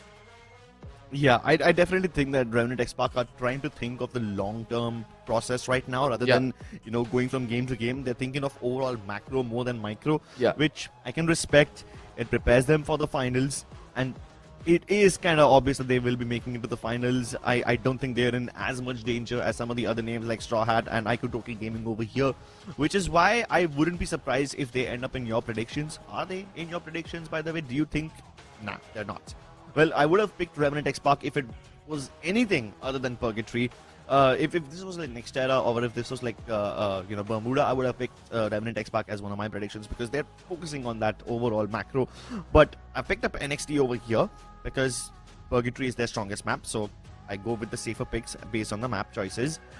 I don't fully believe that Team Hind will have a good time over here, but I picked them up because I kind of think that they can recover from their losses, even though they're doing pretty well in the tournament so far, and Purgatory is not their strongest map. It's also not their weakest either. Yeah. So I've picked up Hind for vibes, and then Dewa United is like a very obvious pick. I mean, for me, Dewa, yes, they have been the most consistent team, so I won't be shocked to see them in the top 3. But TG on the other side, since they're at the verge, right, they need to make sure that they have a good game. So probably that is where, the IGL will look forward to get a booyah for themselves. And 2XD, they're going to be the loose cannons of the lobby. They've got nothing to lose. They're at the very bottom of the table for now. And they're trying to, bounce back with more aggression, if I believe is what their strongest forte is. So I strongly feel like 2XD might walk away with the booyah with their aggression. Nonetheless, we would like to know your predictions for the upcoming game, because the next 2 booyahs is going to predict which among these teams will be there in the top 12. So let us know in the chat quickly. Yeah, ladies and gentlemen, let us know about your opinions in the chat as well. Support your favorite teams over there, because we are about to head into the penultimate game of the main event, which is 2 games away from figuring out which 12 teams will make it to the grand final. And Purgatory will definitely make or break some teams' entire month. Put your hands together for one of the toughest maps in the entire game, Purgatory. Purgatory, it is the biggest of the maps. The snipers are going to be questioned in the long range.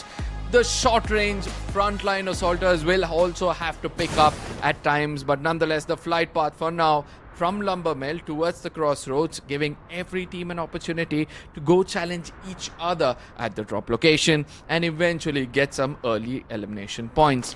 But now I don't see anybody challenging the side of Autobotz. 2XD as well are trying to stay away from the rest. Dewa kind of inclining towards that forge is a good approach if you ask me, but I see some shots over there, so probably it's Straw Hats trying to challenge Dewa.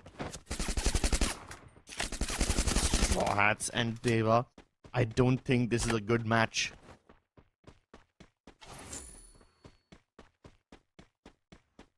Team Hind on the other side, they get an early single eliminations, and it's Akkee, and I wonder why Akkee is trying to come and challenge Team Hind. And look at the clever ones, the jokers in the background. It's got to be NXT who come in and they want to have the final laugh. Wolverine got an opportunity. The MVP is trying to put some shots out there, but Akkee survives as they evade this fight. Whereas NXT on the other side, since they heard all those commotions, they're slowly trying to make it through, and with that comes Binoculars to get more information. Hotshots on the other side again on a receiving end of things as they try to challenge Total Gaming. This could be big troubles, and Mafia puts an end to the final player, and this is where Hotshots are going to be eliminated as the first team out of this game. But I strongly feel like Team Hind, needs to hold on to their horses. I know that, they are on the verge of qualifications, or rather I would say they've already cemented their qualification into the grand finals, but at the same time they're trying to experiment. They're trying to come in with a different approach to this game, and hopefully they do not get adapted to the new change, because everything is going right for them. But for now, NXT, so interested to take this fight, will be finding only one player close by in the name of Siljot. While Fox gets in closer, he gets information that two players are close by. It's Shoto and Wolven. And they've got an opportunity. Binocular is being used, but at a distance. And this is where Wolven comes in. A fair trade on both the sides. But I don't think so. It's got to be easy, as Wolven now gets a recovery. And Team Hind getting more eliminations. This team gets much more stronger. On the other side, Kunal, he also gets an elimination. And this is a fight which is happening somewhere far away towards that campsite region. Johan needs to regroup with his team. Early 4 eliminations. And this is for the first time we see that Autobots are keen to go around and take fights. Straw Hats are ready to take on Dewa United. But again, it's a 2v2 battle for the time being. Dewa United don't have all their members over here. They use it in Atlas, and they figured out that even the other teammate, the other opponents that they're facing are just a 2-man unit. IqOO has a nade explode in his face. Walks away for the time being, hoping to bait out more utility. And Straw Hats, knowing that they've dealt some damage, know that Dewa United will take a couple of steps back to heal. And that's their opportunity to take space. Oh my god, instantly the electrotherapy will be popped the moment they take a little instance of damage. Whoa. But it won't save them. IqOO gets inside, takes down Shocked. The Tiva Rares coming through, and Shock has been picked back up. The revives are insane, and Shock manages to exact revenge. He takes down IqOO, and Kiki now, unfortunately, knocks Shocked back again. Poor guy got back up on his feet, only to be taken down once again. Dewa United dispatch of their threats within a matter of seconds. A change comes in for Dewa United, Horus, and now they're unable to cross that 15-pointer. And hopefully, in this game, they might be able to come up with a solution for this. On the other side, Titanic, look at the way they're rushing on Total Gaming.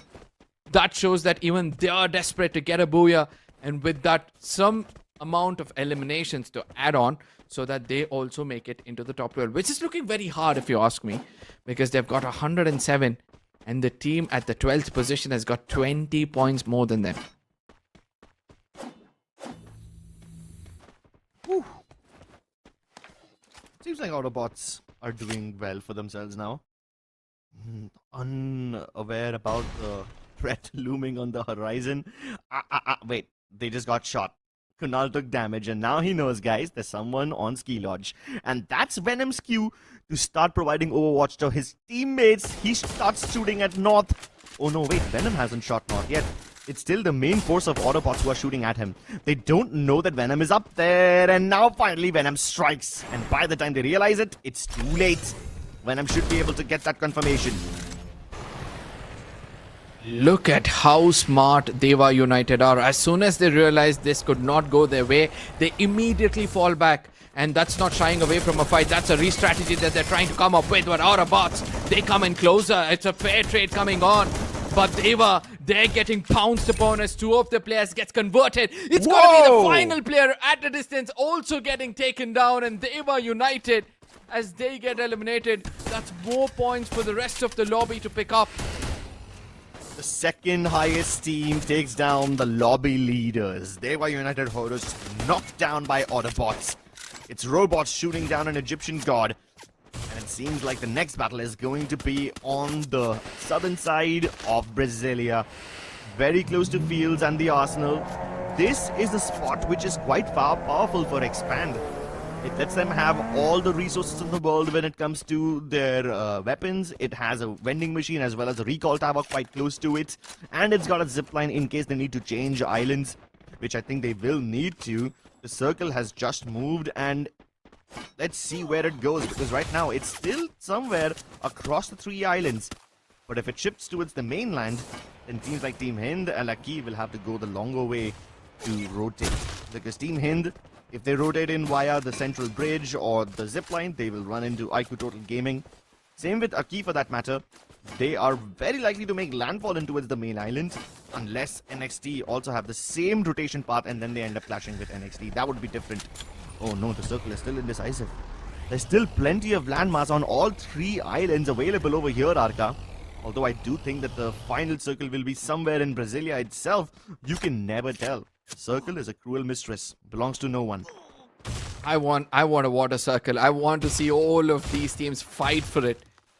And I know that, those early rotators who get that shoreline, hard buildings, that is where, the team will have a great advantage. Nonetheless, it's Straw Hats who are starting to take down Titanic yet again.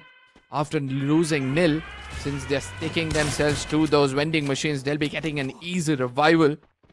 Titanic, they're trying to do their best as they push in towards this compound. They realize this fight is not going to go in the way of Straw Hats, who showing his backlines is now going to be caught up. 2 shots, missing 1. Atta in a great opportunity to put him down. Once again, a stalemate. But this time, unfortunately, these teams can't just simply disengage. They both have to get into the zone. And right now, it's only the second circle, so it doesn't bother them much. It can only tickle them.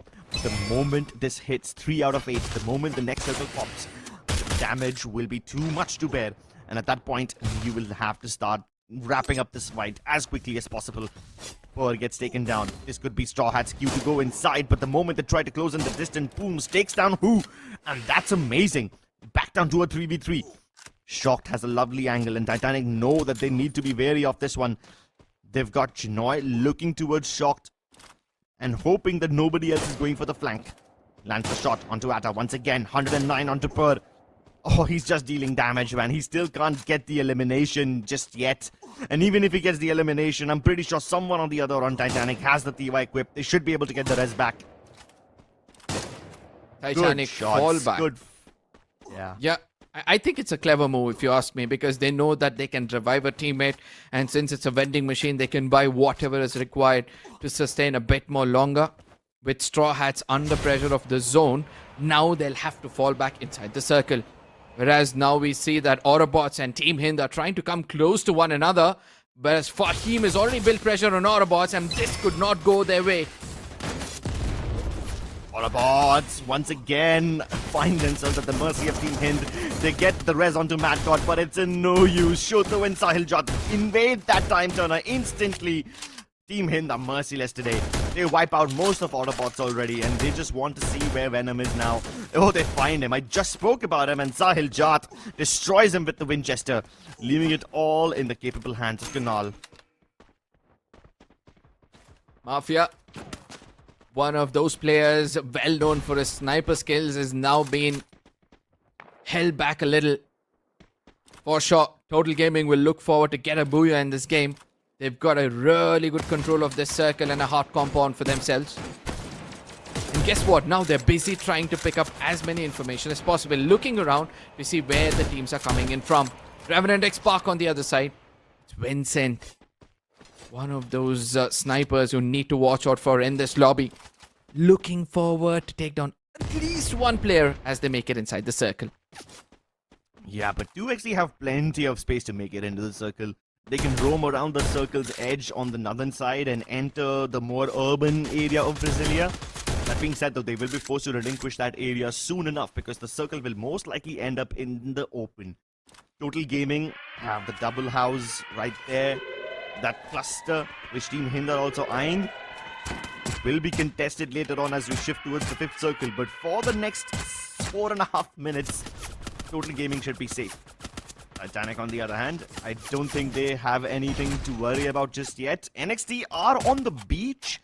They can stay there as long as there's no other team on another island. So NXT can stay out in the open, but I don't think they want to contest the urban areas just yet. They will have to use way too many grenades to enter the house, and I don't think NXT have that many resources already. Okay, on the other side, they realize that NXT is trying to traverse around this region, and Ohio gives that opening. Nonetheless, it's Pom who gets taken down, and Titanic will now have to be careful. Again, going back to the context of NXT, we see that Akkee and NXT are kind of interested with one another. But Pom on the other side, he sees some pixels. He's trying to connect those shots. He does hit someone, but not good enough to knock down a player. Yeah, and unfortunately for this entire circle, until we get to the 5th circle, these teams will be locked in long-range knock battles, which will probably not result in a lot of eliminations. And if a team does lose a couple of players, I think they will be completely eliminated only if they don't find a good house for themselves. And right now, those teams seem to be Expand and Autobotz. You can see Johan, he's still holding the dockyard near the southern island, but his teammates are getting shot down by Wolvin and Shoto. Team Hind are literally going out of their way, out of their zone to gatekeep the 2 remaining members of Autobotz Esports. Unknowingly, Johan is not anywhere close to them. But as I say that, Johan is about to get jumped by Expand. So Autobotz might just lose all of their players. And the moment I say that, 2 different teams converge upon Autobotz. Even though they were split up, even though they're trying to diversify the risks, they will be buried 6 feet under. And Team Hind, it seems like they're merciless today. Like, they literally went out of the zone to hunt down Autobotz. It's unnecessary. It feels personal. Yeah, but at the same time, let's not forget it's Team Hind, right? They're well known for their aggression, their late rotations into the circle, and then to capitalize to make sure that nobody is backstabbing them. Titanic versus NXT, which was looking forward to this fight. NXT just sticking together, making sure that iQOO gives that opening. Ata doesn't realize that iQOO's got an angle now. The grenades are going to be cooked, and Wild Fox immediately makes it into the time turner to make sure that iQOO yet again will be able to land a shot. Yeah, but iQOO's glue walls have been broken because of the Riptide Rhythm. He continues to fire back. Somebody from Team Titanic is far away. Oh, never mind. The faraway guy was Boom, and he gets taken down by a completely different team. So now it's just Ata and Purr, and now they're trapped on the beach, out in the open. They've got no cover. This sand will be their burial ground. Unfortunate res from Purr. I mean, he tried his best to keep Ata alive, but it's no use. Team Titanic will sink on the beach, at least not in the middle of the ocean. But by the virtue of getting into that fight, NXT invite the Straw Hats. This is the team that won the previous Booyah, and they want to get more eliminations now. Wild Fox gets completely surrounded, and everybody who's on the beach will meet their maker. Straw Hats, what a time for them to come in and strike, and they've done a decent job. But what they need to watch out now is gotta be Expand. We're slowly trying to hold the center of that circle. Boltmaker is gonna make things so much tougher for the rest of the teams. Revenant XSpark versus Total Gaming, and Team Hind come over here, and it's a 3-way Mexican standoff between 3 Indian teams. Shaljar trying to cook that grenade. 2XT at far away gets eliminated, and now it's hard for Total Gaming to survive this because RNTX are on the top of that building, and Team Hind are at the very bottom. Yeah, this is starting to look like a very crowded bus over here. There's no place to sit, there's no place to stand. You just have to use the grenades to mass clear up the entire lobby. And Sahil Jat does exactly that. A very well-tossed grenade onto the roof, landing right on top of Revenant XSpark. And another one! That's not just a nade, that's a tactical nuke. He wipes out Revenant XSpark in one fell swoop. Oh, but he gets blown apart by the landmine as he tries to invade upstairs. He doesn't realize that Total Gaming have their entire forces up there. They thought by getting the squad wipe onto Revenant XSpark they've done enough, but it clearly was not enough. And now the best that they can do is try to wait for Total Gaming to jump outside and hunt them as they make landfall out of the windows. But Mafia goes behind Wolvin, shoots him in the back, Delete sprays them down with the MP40. And Total Gaming survive this onslaught. They only lose Delete in the process. But at the same time, the zone eats them up, and Total Gaming are out of this game as well. Now it comes down to Expand, Straw Hats, and Akkee. And let me tell you, Akkee are desperate for this Booyah. They're trying to do their best to buy some time. They've got that high ground advantage as well. They look at Straw Hats for now. Look at how Expand have been inside that sniper tower for so long. There's no way it can take them down. And immediately Straw Hat says, let's replace Akkee on the top of that position. And probably that is one way we can walk away with the Booyah. The FGL getting them the knock onto nil. Can they continue doing so? Fuwarak with the grenade launcher takes down Extra. Shocked has lost most of his HP. He's still trying to stay alive, but it will be of no use. The charge buster to his face puts him to rest. And Akilu's only fix to the landmine. But they won't have any time to reset. Expand jump upon them, expanding their territory. They activate the domain expansion and get that Booyah.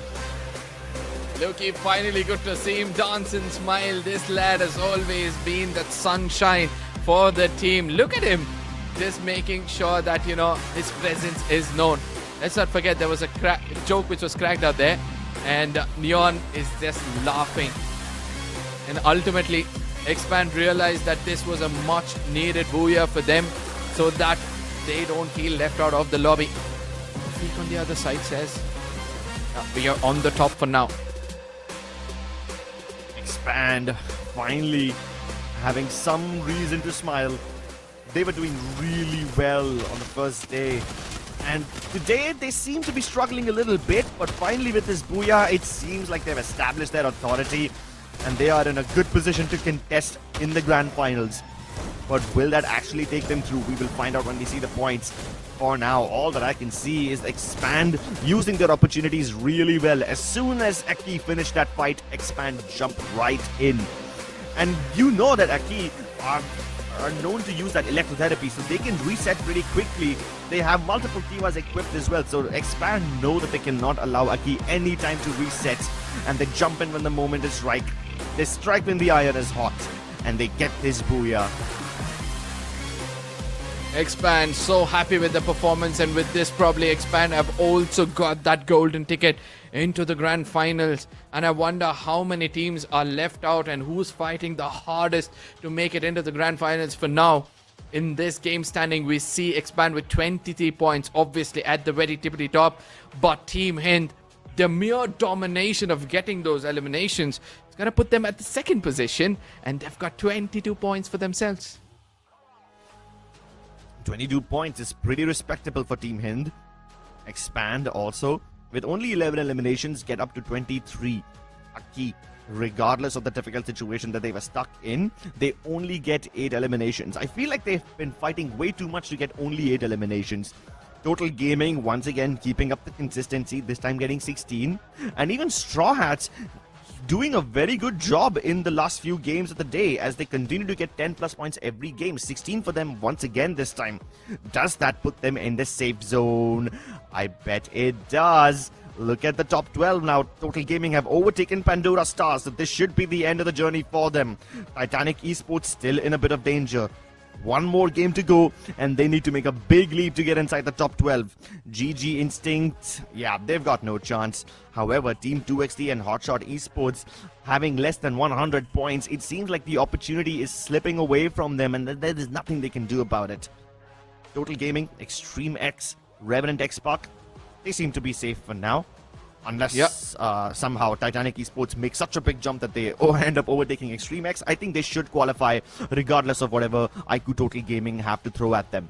Yeah, absolutely. But for now, I think it's good for us to say that Extreme X points is the cutoff, 139 points.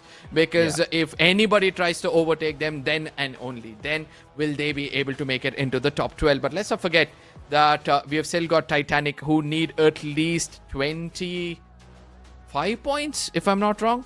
But for which we'll be looking at the MVP of this game. It's got to be Zion, 77.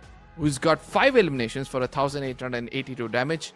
It was clinical with that Alok, which I don't see being used lately. Yeah, I don't see them using it very often. I was praising Akkee's ability to heal themselves and reset after fights very quickly.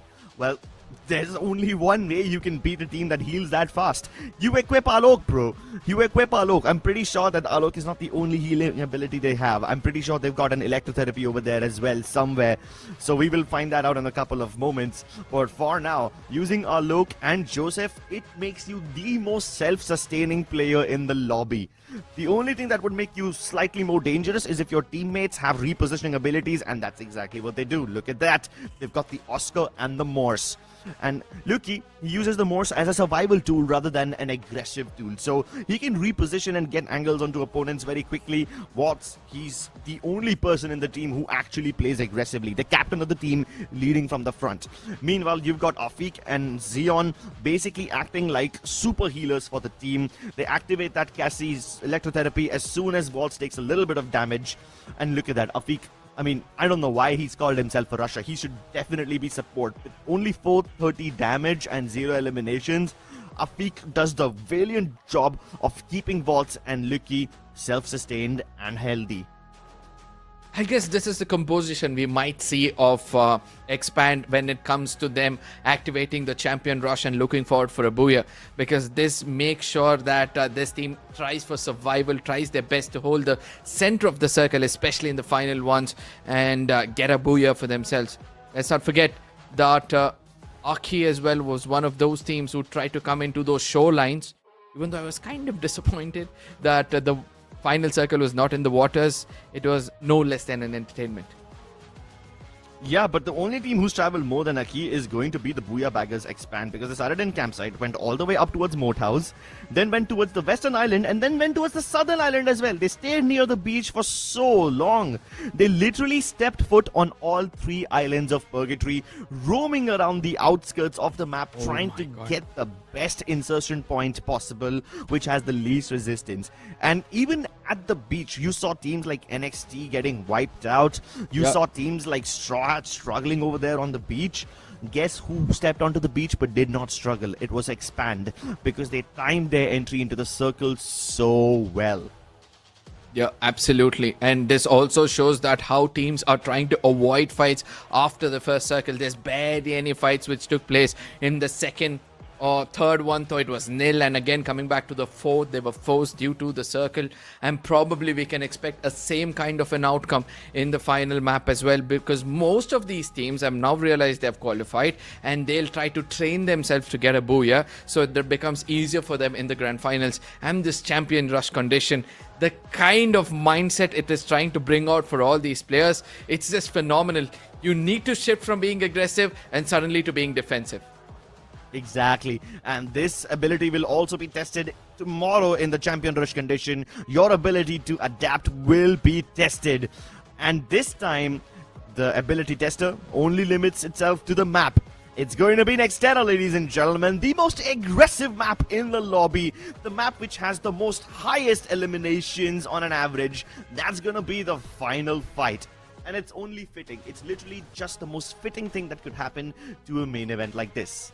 Yeah, absolutely. Now imagine players are pushed to take fights, but at the same time they need to make sure that they survive until the end. It's going to be the final question, see which among these teams are going to be walking away with the booyah. But let's not forget, there are teams under pressure, especially Total Gaming. They'll need a few more points just to make sure, you know, they get that golden ticket, but at the same time, they need to watch out for Titanic Esports, who have got 112 points so far, and they'll need 27 more. So we can expect an early skirmish from them, some early eliminations, and then they'll look forward for those final circles. So let's see which among these teams will actually make it into the grand finals. Ooh. Alright, I'm obviously going for the safest possible picks over here. Zero risk, ladies and gentlemen. I know you can call me a coward, but when the map is randomized, I'm not taking any risks. I picked up Dewa United, Autobotz, because duh, obviously. And just to spice things up, I put down Total Gaming. And now that I know that they have already entered the top 12, I feel a lot better about my picks already. Yeah. You know, I think I'm going to go in a similar path. And Straw Hats, for only one reason. They're being aggressive throughout the day, and now they're trying to survive. We saw them. They initially tried to initiate fights in those final circles, and that's where they got taken down. Probably they'll look forward to survive a bit more longer in this map, and that's why I tried to add them in the top 3. Total Gaming, again, you know, they always end the day on a high note, and that's one of the reasons why I won them in my predictions. And Team Hind, I mean, Katie God, what has he not done throughout the day? Probably not get a booyah, and he'll look forward for it in this game. Yeah, Team Hind have a very good chance of bagging the booyah on NXT. Yeah. It wasn't their strongest map before, but lately I've seen them get better and better at NXT and Solara. It seems like their strategic, facade, their image of being this big brain team is slowly fading away, and they're growing all the muscles, and they're going from brain to brawn lately. But that being said, though, I love that how both of us have picked up Total Gaming, because this takes me back to 2025. I remember Mafia's triple elimination, which crowned him the king of the Fire Max India Cup in 2025.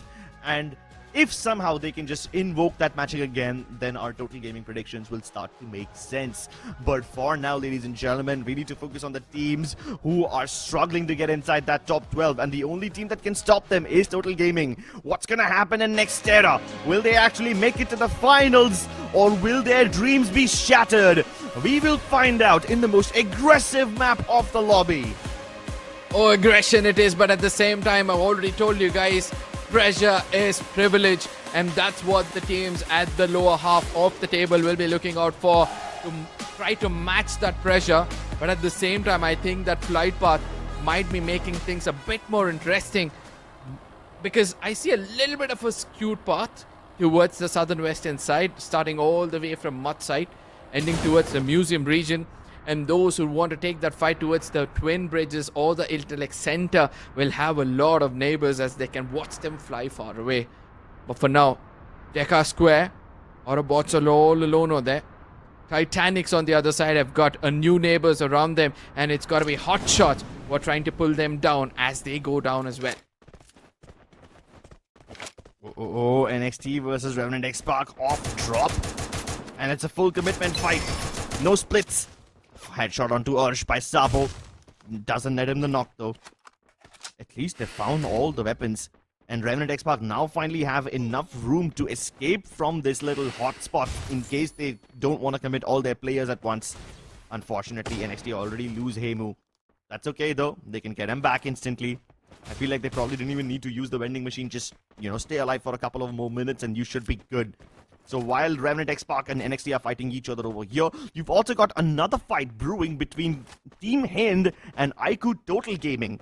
So all the Indian teams basically going aggressive right from the get-go. But they need to be careful. If they're not playing for Booyah, probably the mindset tomorrow coming in for the grand finals might be a little bit different. I know I'm speaking about the champions who have already proven us that it's not about the mindset, it's about the intent. But it all comes down to how you start the grand finals itself. And I'm shocked to see that Dewa is not one of those teams who have gone into an early skirmish, because they're known for their aggression and they're trying to play it safe. But for now, Gopu puts up that glue wall at the wrong time, due to which he's going to be losing Hush right in front of his eyes. It's a rather unfortunate loss. They do bring Ursh back. X-Divine gets the vending machine, but Brox is rushing right towards Goku OP, who's literally dozing off in the middle of nowhere. Sabo running for his life, can't escape. Wild Fox was just around the corner, deploys the time turner, gets the res using the Diva, but it's still not enough. Now Sabo is fighting for his own life, fighting his own demons. Ash tries to go in for the backstab. Wild Fox helps out, but not enough.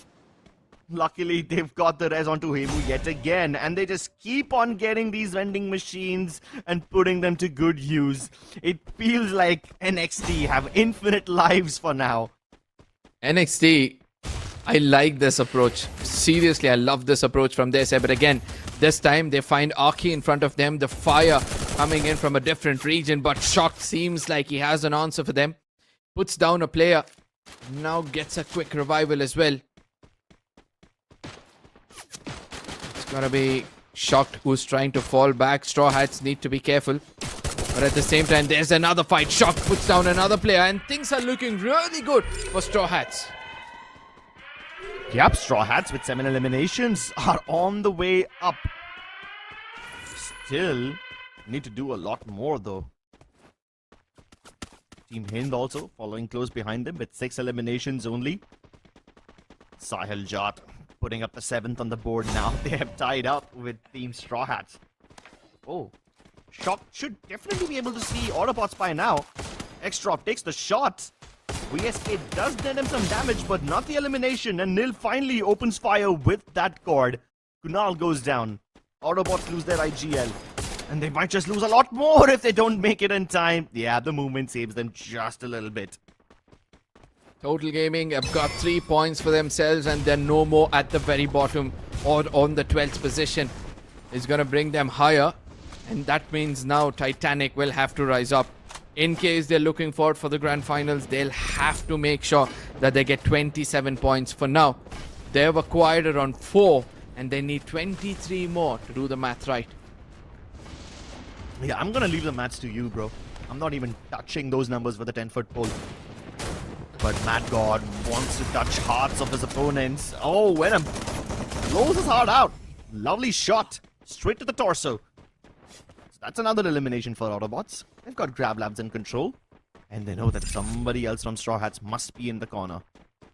They don't know exactly where he is, but their teammate who's falling down from the skies should be able to spot him. They've even used the UAV, but yeah, now that they figured out where the opponent is, now they need to get to him. I don't think so. It's going to be easy. When a person is hiding at plain sight, but again, making sure that he's out of reach, it's going to be hard for them. Autobotz, since they've got the circle close to them, I strongly believe that they might go in for a fight. But whereas on the other side, we see the Revenant XSpark versus Total Gaming is starting to take place. And Revenant XSpark for now have been rewarded with 1 elimination. 3 seconds, 3 different fights. I mean, Revenant XSpark didn't even fight all of Total Gaming. They found like one straggler from Total Gaming and they got the elimination onto him. Which is what I've been trying to point out all day. Total Gaming have started going for a lot more split approaches than they used to before. So this is a clear shift in their strategy. I want to see if this pays off for them in the long run. But for now, I can see that Team Expand might have just bit off a bit more than they could chew. On the elimination feed, I saw them trying to take shots against Titanic. Meanwhile, Revenant XSpark are starting to find the rest of Total Gaming as well. Oh, Straw Hats finally locking horns against Team Hind, and I don't think there's any take-backs this time. Sahil Jat gets flanked, gets shot down by Xtrov. And we saw in the cam, right? He was scratching his head. He was like, hey, wait, what happened? Did I get shot back from a different direction? And yeah, luckily, he's going to be revved back immediately into the game. Whereas we can see, right, Straw Hats, Team and Autobotz, these are the teams who are trying to be as aggressive as possible. But at the same time, we see that Titanic are slowly putting points on the table, are slowly trying to be as composed as possible. This ship needs to be careful in case they want to sail over to the grand finals. But Autobotz for now are trying to push in against Straw Hats, where we see that Mad God is taking a stroll on his horse. Yeah. He wants to take his house to that Old Town Road. And he's going to shoot his opponents till he can't no more. Good one. I can see this battle brewing, but like, it's not started. And my ADHD brain is just impatient. Finally, Xtrov begins this battle. Takes down Johan. But can Johan be rezzed? They've deployed the UAVs already. They're trying to get the res, but Mad God tries to provide cover. Dashes into Who's crosshairs, and that's Thompson doing a lot of damage. Oh no. Autobotz might just be coming to an end over here. Venom does get the knock onto Who, but he needs to escape. He gallops onto his horse. He tries to ride off into the sunset. Wait! Who's that savior? How did he get those? Oh no! No. That was way too early. I don't know how come he survived that, and who was the player who tried to come in as a blessing in disguise. Yes, it was Team Hind, but what they were trying to do is try to snatch away that elimination.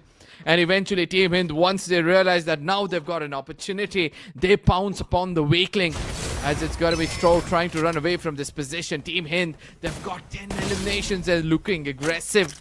I was expecting them to play a little bit safer so that they can play for champion rush, but it seems like they want a champion mindset. They want an aggressive mindset walking into the first game tomorrow. Yeah, they want to rack up as many eliminations as possible. Look at that. They've got the hit list equipped as well. Straw Hats down to the last 2 members. One of them is going to die over here. Xtrov in the open. No, man. That is like the worst position to be in. You do not want a watery, shallow grave. But guess what? That is where he's gonna end himself, in the waters. But again, it's not the Ganges. As we get back into the game. His death won't absolve his sins. But again, coming back into this game, Titanic, they're doing good. They've got 8 eliminations. They've got a bolt maker to stop them for now. They need to get away from this position. Where is the other player? Good to see that he's not anywhere in this vicinity, as Chinoy is trying to buy as much time as possible for his teammates to get revved. And look at how Total Gaming is literally guarding that vending machine. Yeah. And that's the only way Total Gaming can rack up elimination points right now. You guard that vending machine even if you have to stay outside the zone for it. Revival points are also closing in pretty soon, so yeah, after this point, you will only have vending machines available. But that being said though, Revenant XSpark have sent X-Divine on a reconnaissance mission. He's just using that vehicle to scout out as many compounds as possible ahead. They've sent the UAV also just to go a little bit towards Mortar Ruins, hoping to discover where iQOO Total Gaming are, but I think they found them, and they found them the hard way. No. Ash, he's able to at least get one knock before he gets eliminated. Shanky taken down. Delete also on his knees. Mafia should be able to get the res onto Shanky, but at this point, I don't think they can res delete anymore, so they just have to cut their losses short and escape from the spot. And Total Gaming are too far away from each other to actually help each other out. Aztec gets a lovely knock onto Liquid, but let's be honest, Liquid was never in a position to fight. He was just hiding over there. Look at how clever Mafia is playing this. He's making sure that he has information as his teams are just being revived. At least a few of their players are now coming back into the game. But Mafia, being the sniper, has been the lurker for the team. He realizes that Revenant XSpark are going to be persistent. He's got a Mac 10 as a sniper. How well can he use it? His location is still not compromised. Divine finally traversing around, would have found him, and now he's going to be heading straight to that pillar. Mafia took his time to take that shot. Finally takes down X-Divine. Almost takes down Gopu in the same spray.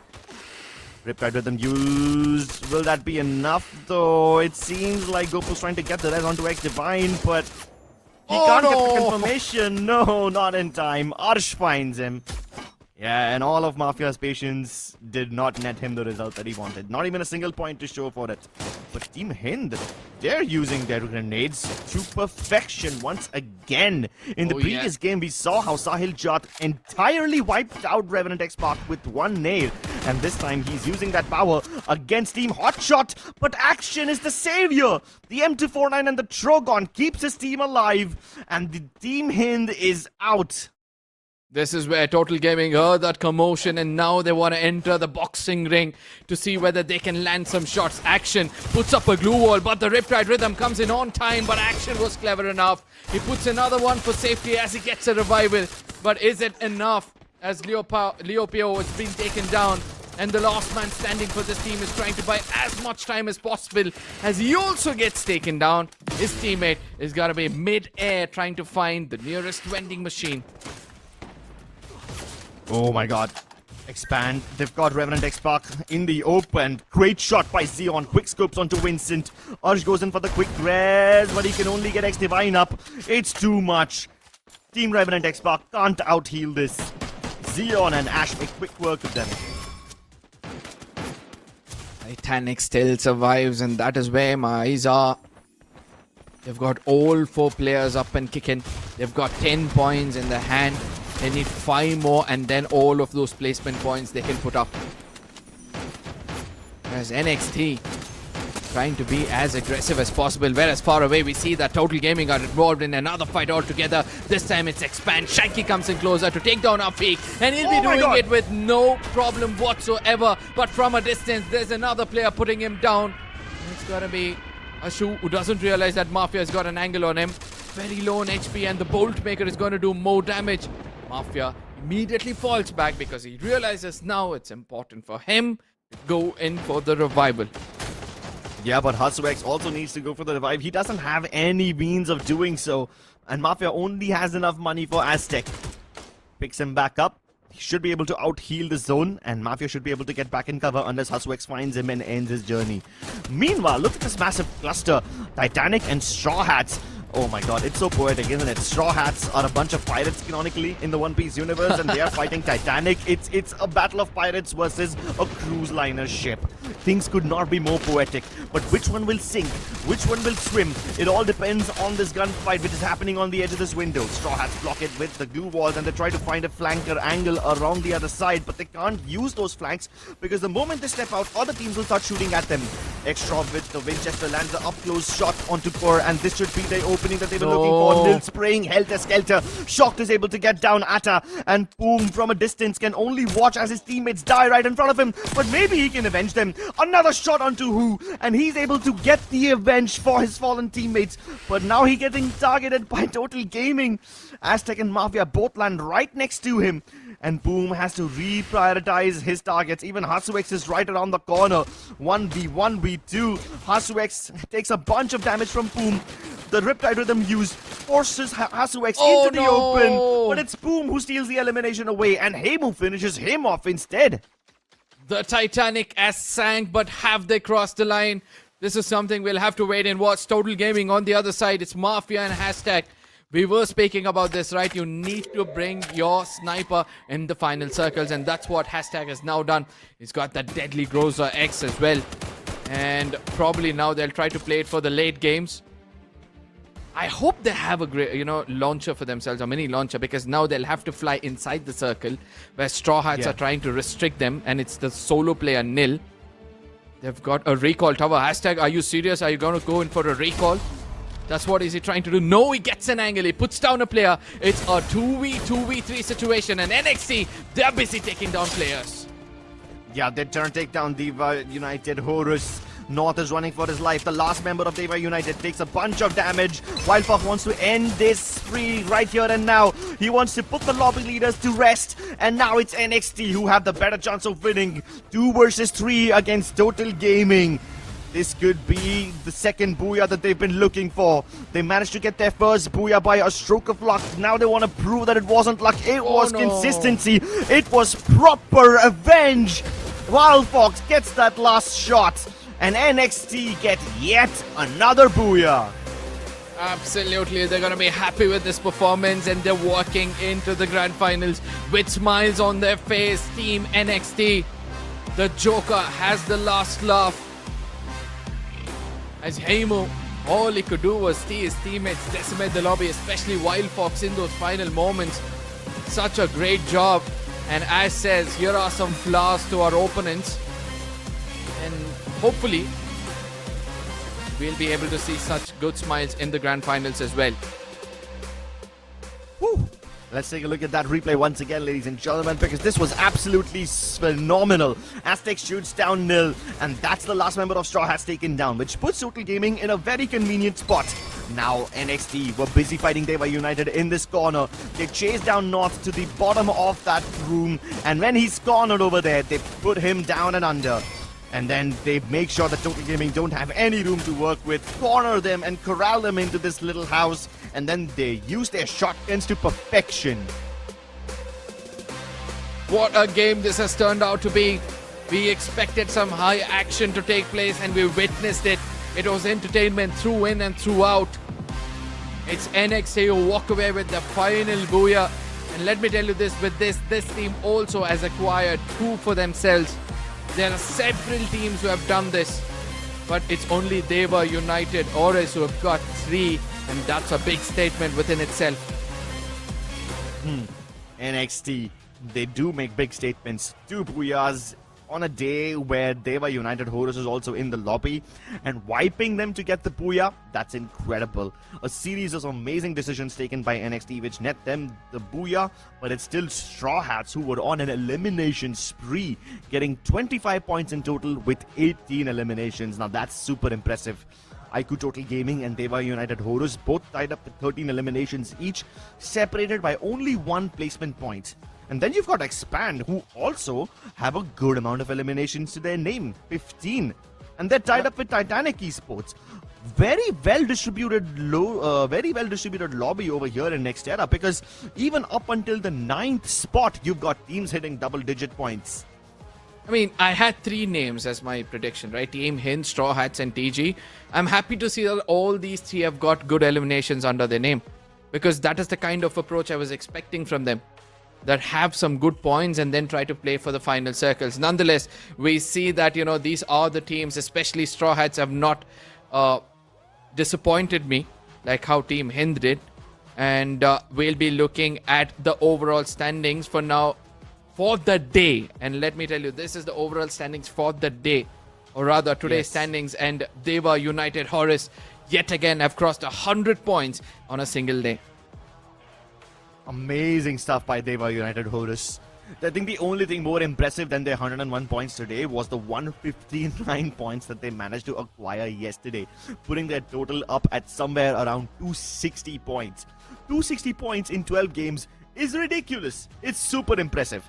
Then you've got Autobotz with 96 points, followed closely by Straw Hats at 95. Team Hind trailing by just 1 point, and then Expand also just 1 more point below them. All these teams in their 90s, separated by just 1 point each. And then you've got a string of 3 Indian teams, Revenant XSpark, NXT Esports, and iQOO Total Gaming, each of them at 85, 84, and 82 points respectively. A total of 4 eliminations. The MVP for this game is gonna be Ash with 1,407 damage. A good run for him. The sniper, I mean, he's a grenadier, but he was using a sniper for now. Yeah. And with the Nero and the Beastin, I don't see an Alvaro. He was more inclined towards getting information about those wounded ones. He's got that Nikita for the quick reload and the Suzy to have some coins for himself. The tactical market is one of the reasons why we saw so many bold makers at given points of time. Woo. Well, I mean, he's using a Mogo, so you can call him a sniper to some extent, shooting down people through blue walls, and he's got the Suzy, which means he's expecting a high elimination game. Then you've got Heimu, acting as the versatile player of the team. He's got the Morse, but he's also got the Suzy Mokumaro, which kind of means that he's going to be the sniper who also repositions for the team. Yeah. They have 3 people using the tactical market. And then you get Sabo using the Rocky, which means he can dash more frequently. And with the Joseph and J-Beebs and Nikita, he basically wants to be a raider for the entire team. Team NXT have got the same average. All 4 players are very close to one another. 1,400 is the minimum and 1,540 is the max what they've got. Limited amount of eliminations, concentrating more on those late games. NXT are proving to be one of the favorites to be walking away with the championship with this game. 3 eliminations coming in from Wild Fox, the final few coming in of Total Gaming. Sabo have come up with 2 and Hash comes up with 4 being the MVP. Woo! Yeah, it was a pretty impressive run from NXT. And now let's take a look at what the journey of NXT has been like in this entire game. Because their drop was rather uneventful, to say the least. You can see how NXT, they are moving around, but they're not actively getting themselves into very dangerous situations. They get to the center of the circle over here in Boxing Gym, and then they just keep shocked at bay. They keep Straw Hats at bay. You have Dewa United Esports who try to land on top of them. They fend them off, and they don't even bother what's happening on the other end of the circle until they have dealt with Dewa United Horus. Yep. Only several teams were looking forward for fights in every single circle. One amongst them has got to be Total Gaming. Apart from that, it was probably we can add Dewa in that list. But again, look at how NXT have been silent throughout the game. It's the 1st, 5th and the 6th circle where they got into fights, and they were clever enough to walk away with a minimum amount of points in when it comes to elimination and a lot more in placement points. A lot more indeed. And with this, NXT have really done well for themselves today. But now, I think the moment of reckoning is upon us, pun intended. I kind of feel like everything that we've been building up to leads to this moment. Today we will find out which will be the 12 teams that compete in the main event tomorrow. It's going to be super, super exciting, ladies and gentlemen, because Champion Rush condition will force all these teams to test their adaptability.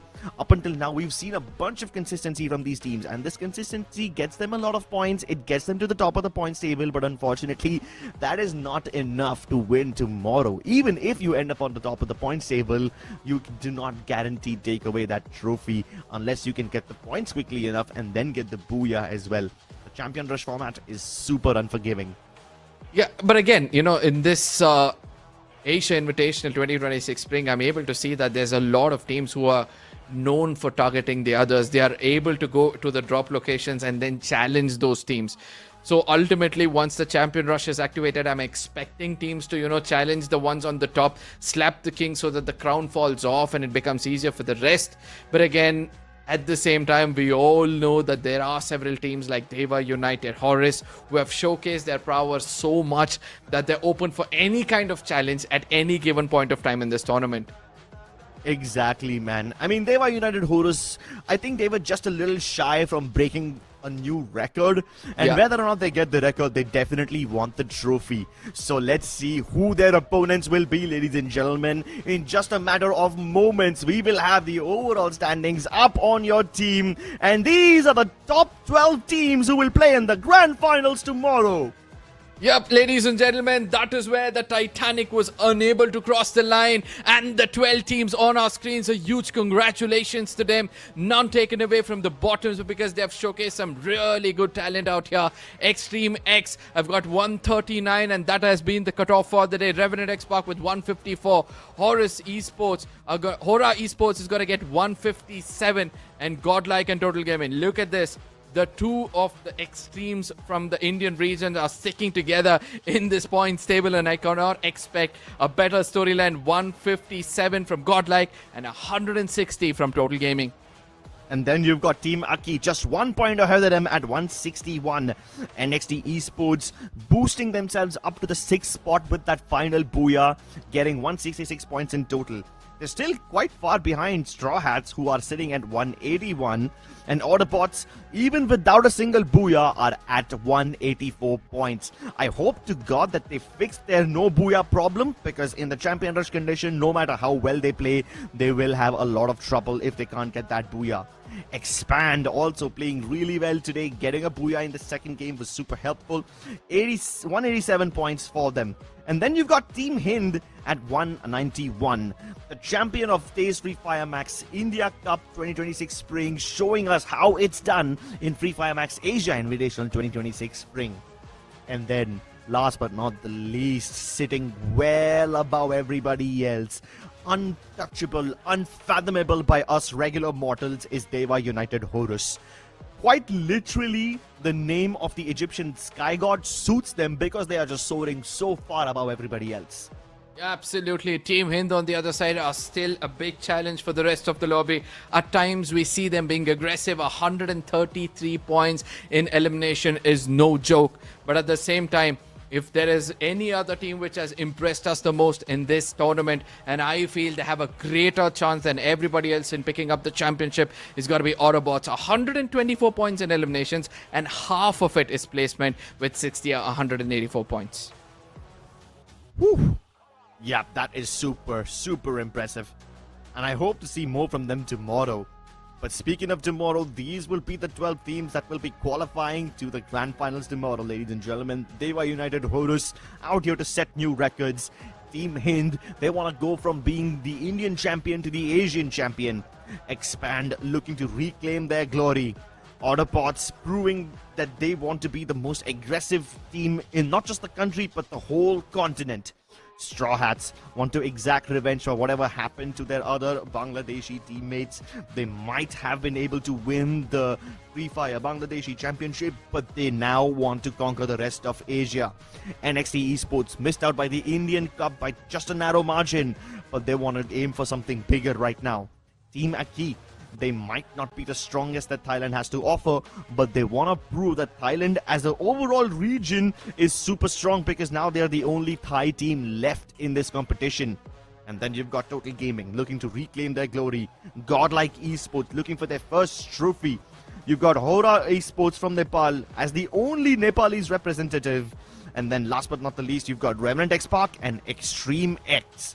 These 12 teams will be competing for the trophy of the Free Fire Max Asia Invitational 2026 Spring tomorrow. So make sure that you tune in at the correct time and do not miss even a second of action, because tomorrow it will be the most unpredictable lobby that you have ever seen this month. Absolutely, with 6 Indian teams out there in the lobby. I know the Indian fans are going to be jumping in joy for now, but they have a job in hand. They've not completed what they've started so far. That is becoming the champions in this Asia Invitational. And for the other regions as well, right? We have seen some phenomenal talents coming out, nothing taken away from them. I hope to see a more chaotic lobby from tomorrow, making things much more interesting, because the Indians have a way of calling this lobby theirs by making sure that the Asian teams adapt to how they play. Exactly. I mean, one would expect that with 6 Indian teams being in the lobby for tomorrow, half the lobby is basically Indian. But will that actually guarantee them a chance at the championship? Or will Dewa United Horus steal that trophy away like an effortless little team who are sweeping everybody? I have no idea what's going to happen, ladies and gentlemen. Despite casting Free Fire Max for so long, this still remains to be one of the most volatile and the most unpredictable lobbies that I've ever casted. Absolutely. With this, ladies and gentlemen, you know what time it is. It's time for you to share it among your friends. Let them know. I'm very serious. Let them know that tomorrow's grand finals is going to be one hell of an entertainer. Bring everybody out here and make sure that you subscribe to the channel if you have not, because I want you guys to be there from the get-go. With this, we're going to say goodbye for today. See you guys tomorrow for the grand finals. This is me, Arka, with Script signing off. See you guys tomorrow.